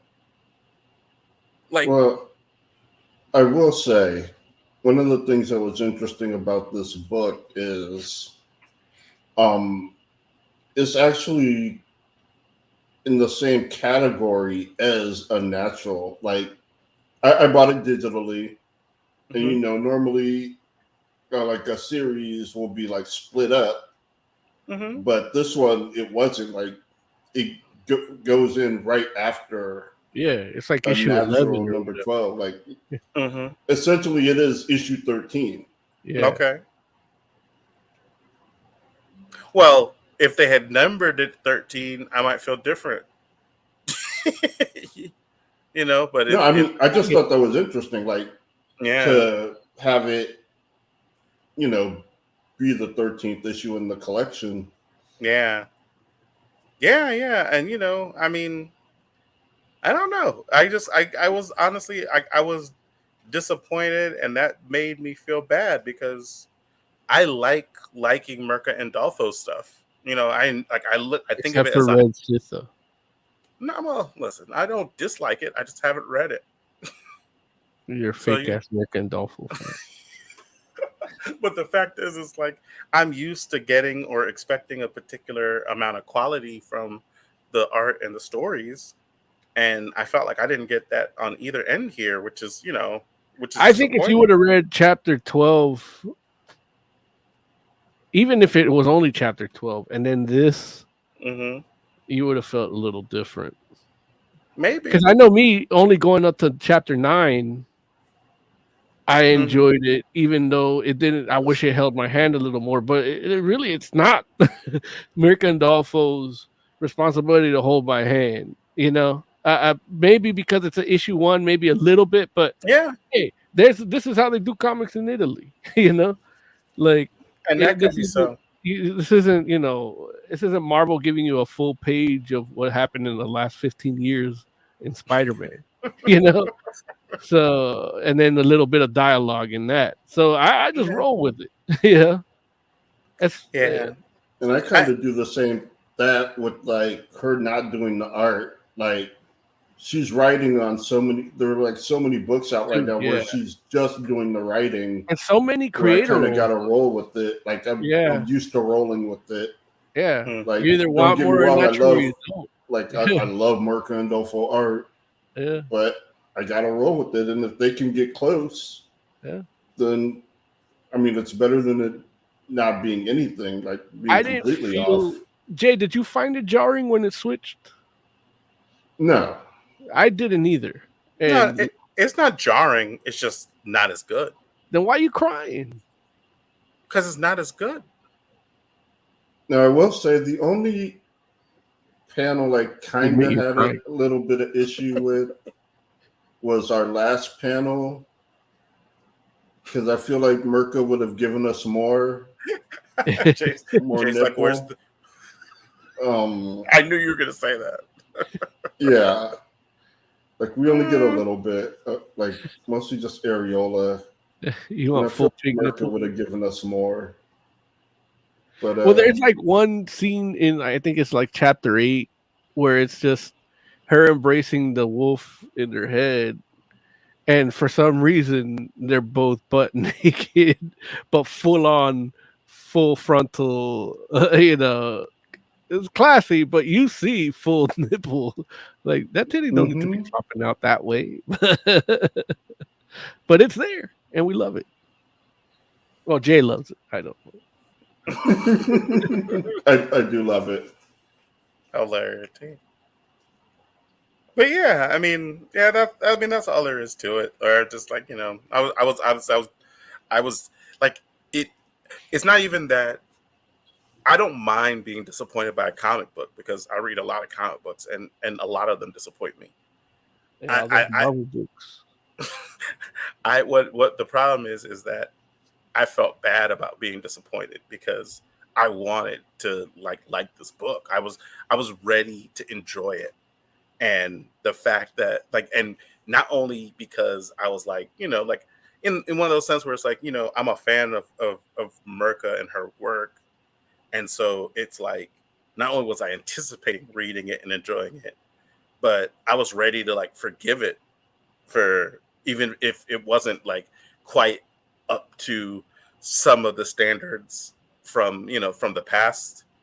And the fact is because I'm like I know how many books she's doing, which she listed them in the back when in the afterword. And It's called the post word. Postword, Larry. Postword. she listed them there. And it's like, no, I know she's doing all those books because half of them are books that I've read. And so I get it. And by no means would I feel like, okay, especially as amazing as her art is, that she can do all the art. But then, when I was like, okay, well, I can accept that she's only going to do the first 3 pages. Then it's like, okay, those 3 pages are they're only okay. And then I get the other art and I'm like, even like, it's so crazy because like Leslie doesn't even seem as cute. Say again? She doesn't have blue hair. It's not the blue hair. It's just the artist isn't Mirka. Don't get me wrong. Blue hair would help, I guess. But still, yeah, And so I was like, oh, but it's okay. Like, let me put it like this. I by no means am I sitting here saying I would not try a second issue, but I'm trying second issue on the strength of Mirka's reputation, not because this issue number 1 did its job. Like this book, not so much for me. Tiger Claw says, I bet this comic turned you all into furries now.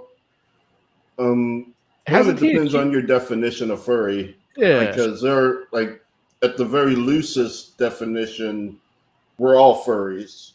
Yeah. Like I have fur right here on my.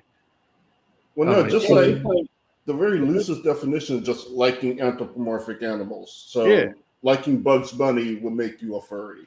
You know what I just realized too? I think I'm gonna do in our little thumbnail here in the background. You can see Leslie with the red. We got the same shade of red going. And I think I'm gonna do the blue at the bottom, just like that. Do it. But yeah, furry girls are hot. Like Jay been a furry. Thought they were hurt. But yeah. He doesn't mind coughing up a fur ball here and there. Yeah, like it wasn't this book that turned me. Like furry girls have always been hot. There it is. So I like elephant men. Elephant men. Some of those girls are cute. Yeah. Yeah. A lot of those were human though. The girls were human, but the dudes were rhinoceri. And crocodiliads. Tergol said it depends on what type of fur you're into, if you prefer canine or feline types. Oh, I love all types.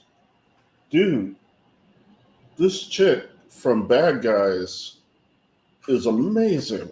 Like, she is fucking hot as fuck. Like, what animal is she, Jay? What? What animal is she? She's a fox. No, I know she's hot, but what animal?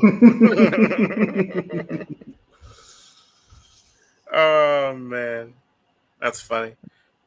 Oh, Tiger Claw said it too. I forgot her name. Tiger says the girl from Bad Guys is a fox. That's that funny. movie looks okay.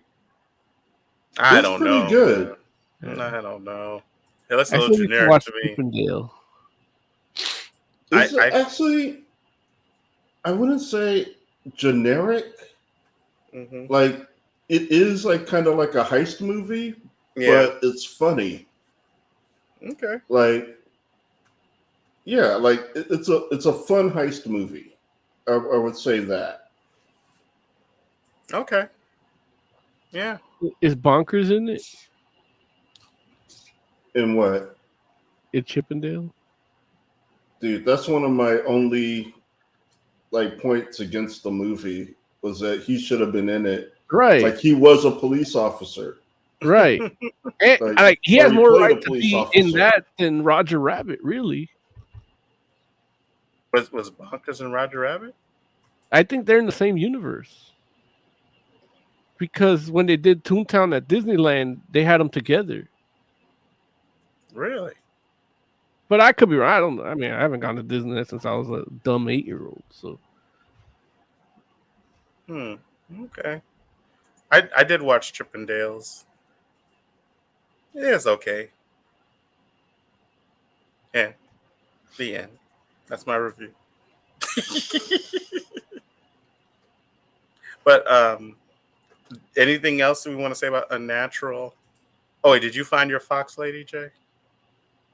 Nah, I didn't. Oh. I'm having a hard time finding it for some reason. That's okay. So what? Oh, hold on. Uh-oh. Uh-oh.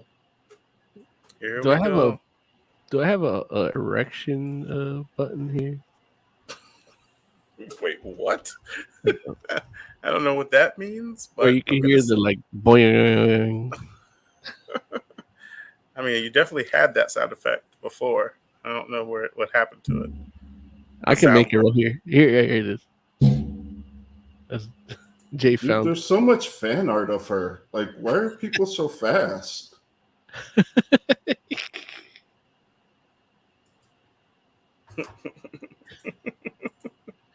I like how he said, "Wait," and we're not seeing shit. Yeah. I was just like, okay. I'm having a hard time getting like a full body. Like, it's flooded with fan art. Yeah. People are digging her, huh? Mm-hmm. Okay.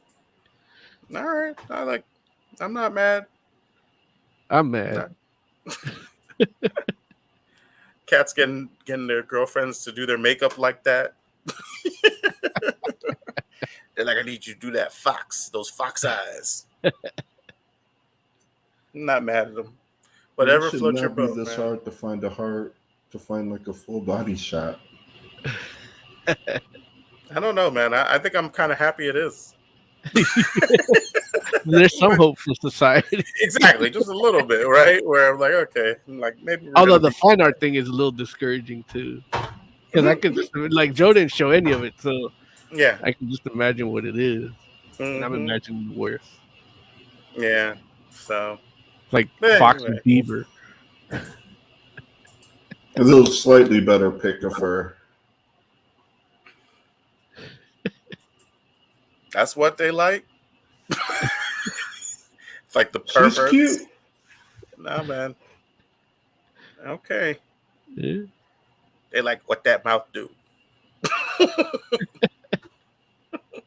Okay. Can we finish rating Unnatural? Yeah. Okay. Mose Magnum, what would you rate Unnatural Blue Blood? I'll give it a 3.5 out of 5. I mean, a little hand holding would have been better, but it's my fault for now. I had every chance to read it. Jay, every time an issue came out, dude, have you read Unnatural? No, I'm behind. Hey, dude, have you read Unnatural? I'm behind. 2 years went by. He stopped asking me. I forgot to read it. So it's my fault. As far as the art goes, I understand I didn't find a problem with it. I enjoy all of it. Even the lack of like full nipple at the end. He likes that nipple tease. That's the kind of guy Mo is. It's like it's more signifying like whatever you don't like about this book signifies Mirka's success. Because she's successful, and that's what happens when you're successful. I'm just happy she's not relegated to just covers. So, or at least not relegated to just covers, but promoted to only do covers. Like she's up there with Alex Ross and Joe Mad and and J. Scott Campbell. I feel like her and J. Scott Campbell have a little bit of like, I don't know how influenced she was, but they got similar vibes. Did you see that Alice statue? Mm-hmm. Based on J. Scott Campbell's work? No, is it on our Discord? It is. Yeah, like, I might it have looks seen really it. good. Yeah. What, are you not on our Discord? I am, but I've just had a chaotic couple days, and I've just been able to post, and every now and then I reply to like the latest one because it's usually Jay and it's something that I like. Mm-hmm. So I reply after I post to that one, but yeah, I haven't been as active as I could have been. Yeah. Jay, how would you rate Unnatural Blue Blood #1? I would give it a 4 out of 5. Like, I really enjoyed it, but even I can recognize that coming in on issue 13 after over a year, like how some people would be a little bit lost. Mm-hmm. Even though they do actually give you everything you need to know, like the cult of pigs wanted to kill everyone and they stopped them. Like, that's the main thing you need to know. What's that have to do with anything that happens? No, that's background. Oh. That's what the nightmares are from. Oh. From the pig cult. Got it. I mean, for an issue, it does a good job of summing up 12 issues that you should have read beforehand. Like, I don't know what else. Like, yeah, like it pretty much gives you the major world points of the past 12 issues. And yeah, like if you want details, you gotta go back and read.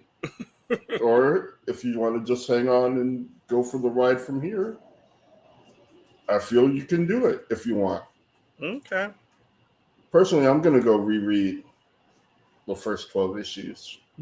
Yeah. I did buy the omnibus, so because I really wanted to catch up before I read it, but time didn't permit. I discovered a new TV show called Forever with Fred Armisen and Maya Rudolph. It's great. Okay. Maya Rudolph is good. Like, yeah, they're both really good in this show. No, but I mean, like, she's in a lot more stuff than I knew. Like, oh yeah, I just started paying it a little more attention. It's like, oh wow, she blends into everywhere. some stuff. Yeah, but she she's blends great into at stuff. it. Mm-hmm. Yeah, it's true. I'm gonna give this joint a 2, and that pains me. That pains me too. Yeah, I didn't want your to. rating pains me. Nah, we're taking away Larry's Mirka Andolfo card. Yeah, listen. We'll always have Comic-Con special edition. Yeah, I think I'm gonna try and color my sketches. Oh, I think Mo kind of inspired me to try and color those. Please scan them. Well, obviously. Like, I'm not gonna draw on Mirka's art, like her actual art. Hey, I don't know what crazy thing you were gonna do, man. I'm just saying. That would be ridiculous. Hey, I'm just trying to. I'm looking out for you, man. Just in case you had a real bad idea. So I was just like, please scan that bad boy and then do whatever you want after that. But don't touch that piece of paper though. Oh jeez. But yeah, I just I messed around and it just doesn't do it. But I think I will go back. Try rereading it after you read the first 12. And that's what I'll do. Do you have the omnibus at all? I don't have it, but I can get it. And I can, I'll figure it out. Did you finish Sadako at the end of the world? No, I didn't. I have it though. I will make sure that I finish it by next week.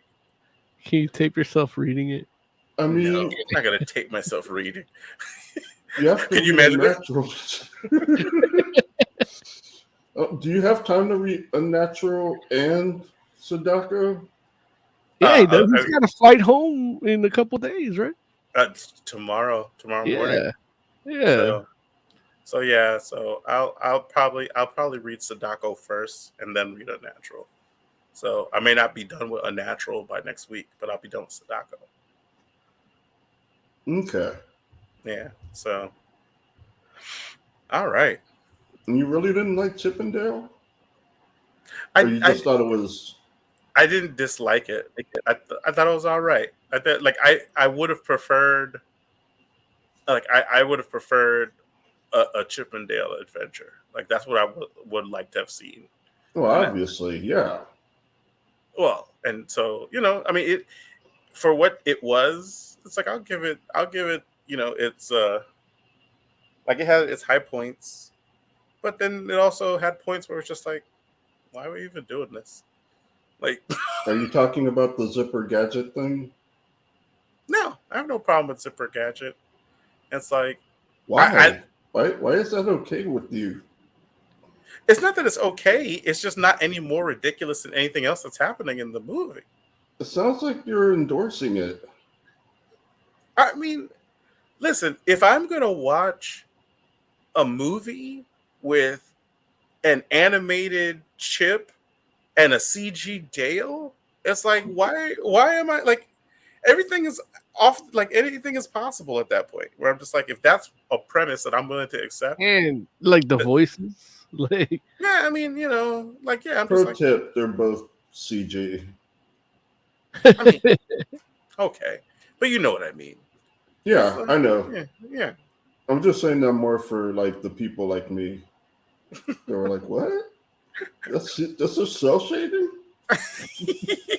So I'm just like, yeah, like I don't like. Why do I care what Zipper and Gadget do in their private time? did you like Ugly Sonic in it? Tiger Claw. Yeah, no, Ugly Sonic was fine. Like, and then they had Oh well, listen, I don't want to ruin it for other people, whatever. No, But ruined it No, for me, it's please. too late. Yeah, they had their They chance. had their chance to see it. It's I been had out my for like chance to 2 see it. weekends. Yeah. I was gonna say it had Tigra in it, and it's like, okay, that's cool. It's weird, but I get it. Like, I get what they were going for, Tigra from Marvel? Yeah. Oh. And it's kind of dope. Like, she's basically at at a comic convention, like signing autographs and like trying to sell pictures and autographs. Yeah. Like Dale is kind of like in the, it's basically like the cartoon version of the whole like celebrity row kind of thing. Yeah. And it's like, so you have Lumiere's there. Right, which I don't understand. I feel like Lumiere would not be there. Like Dale, I could see, even though probably not either. But Dale and Ugly Sonic and friggin' that version of Tigra. What is it? The what version? What's that? Avengers United Tigra. Oh, that one? Oh man. Yeah. I gotta see this movie. Yeah. So it's like, okay, no, that like that like that's a highlight of the, like, honestly, I would have preferred just to see a whole movie of that. You know what I'm saying? Like, I would have preferred to see a whole movie of, like that, the idea, that premise of these like random defunct cartoon characters that, trying to make their living after the fact. You know what I'm saying? Like, that is interesting. But, I don't know. Like, the whole idea of the premise of like Chip and Dale were actors in a show, like, and then you still kind of try to put together like a Chip and Dale adventure thing. I'm just like, I don't know. Like, it didn't sit with me. Like, it was probably the best version of that premise that we would see. Like, it's not like it's a bad movie. It's just not for me, I don't think. No, there's an article in our Discord where the writers are talking about the legal nightmare it was. Oh yeah, trying to get to license all these cameos. Oh yeah, and they're basically saying like, there's no blanket like agreement. Like, you have to license every character like individually. Yeah, and like one of the points they mentioned, like there's a scene where the main six from My Little Pony: Friendship is Magic, and they're like, well, we have to get the license for, like, we can't just say that, we have to get like the license for every single character, and we have to make sure it's the license for this version of the characters. Yeah, because like there are multiple versions over the years. And it's like, yeah, man, like it's an interesting story. There's a like there's to a me, lot. I thought it was interesting, like the amount of work that had to go into all of these cameos. Yeah, and some of them are literally like blink and you miss. Yeah. And there's a lot of cameos in it, Mo. It's like, don't get me wrong, like, you're right, like Disney owns a lot of the stuff, but I think Like what this, made it awesome is like all the stuff they didn't own. right? There's a lot of They stuff have they did. Nickelodeon, Warner Brothers, Yeah, Paramount. Like Randy it Marsh was is in it for some reason Who? it was for like 3 seconds. Who? Randy Marsh from South Park. Oh wow. yeah. No, it's a wild thing to see. Like that's probably the reason to watch the movie is to see all of these properties that you would not normally see interacting with one another. But but And Ugly again, Sonic is kind of interesting too, because it's the team that made him, like redoing him, and it's funny too because like they didn't have the stuff anymore, so they had to rebuild him from scratch. that's hilarious. Dang, that's crazy. Awesome. But no, man, like the Ugly Sonic, the Ugly Sonic like introductory kind of scene is great, and like honestly, all that like that's the whole thing. It's like this is the problem for me with this movie, where it's like the reason to watch this movie is all these cameos, but what I should want to see is Rescue Rangers, right? And so it's like that's not what this movie's about. It's not really about. I mean, okay, I guess I can't say it's not about Rescue Rangers.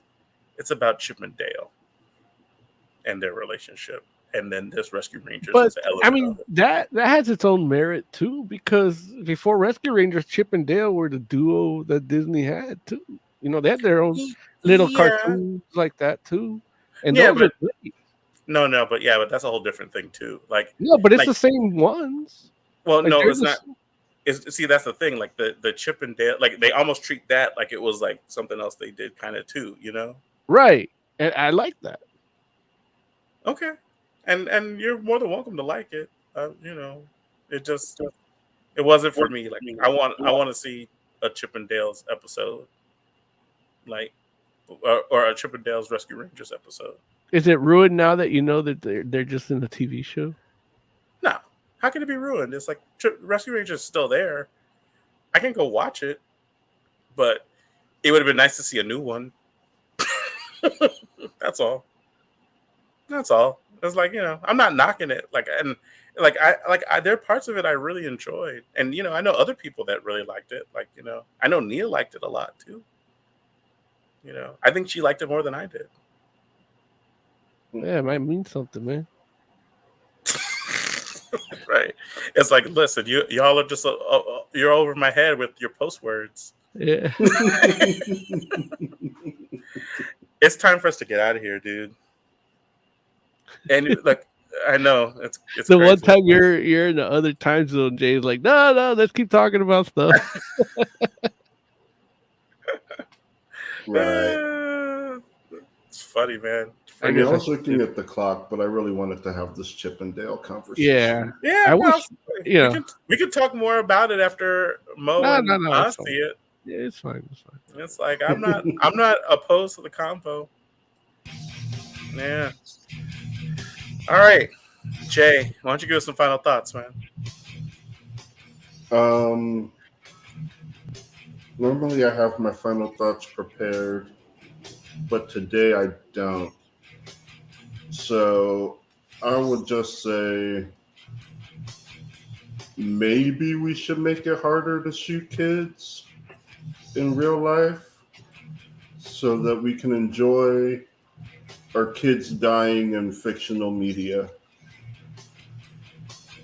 Jay, you're going to have a little bit of respect for Stranger Things 4 because it has a disclaimer at the beginning because they have a killing kids scene. It opens up with one of those. And they're like, hey, nice. We shot this a year ago. We're not changing it. But we are sympathetic with what happened. But this was shot a year ago. If you feel insensitive or you're going to be bothered by it, just fast forward to 10 minutes in. Oh, damn. Mad respect for that. Shit. 10 minutes of kid killing? Yeah. Just like, if you don't want to see this, why don't you just skip to like? I'm paraphrasing, but it is like that. Like they like. I read slow because I'm a dummy, so I missed it. And then when I tried to pause it, I accidentally skipped the intro, and then I couldn't go back. Gotcha. All right, Moses Magnum, final thoughts. Yeah, I agree with Jay. Make it easier for them to say gay and less easier for them to get shot. Amen. Jesus. For the entire Fantastic Forum, thank you all for hanging out with us. We do appreciate you. We'll be back next week. In the meantime, listen, be good to each other, man. Stop all this nonsense. All the random killing and the friggin' calling each other outside each other's names and all that kind of stuff, man. Let's just have a good time. World's messed up enough as is. I'm sorry, Nick. We're Fantastic Forum. We'll be back next week. Until then, we're out.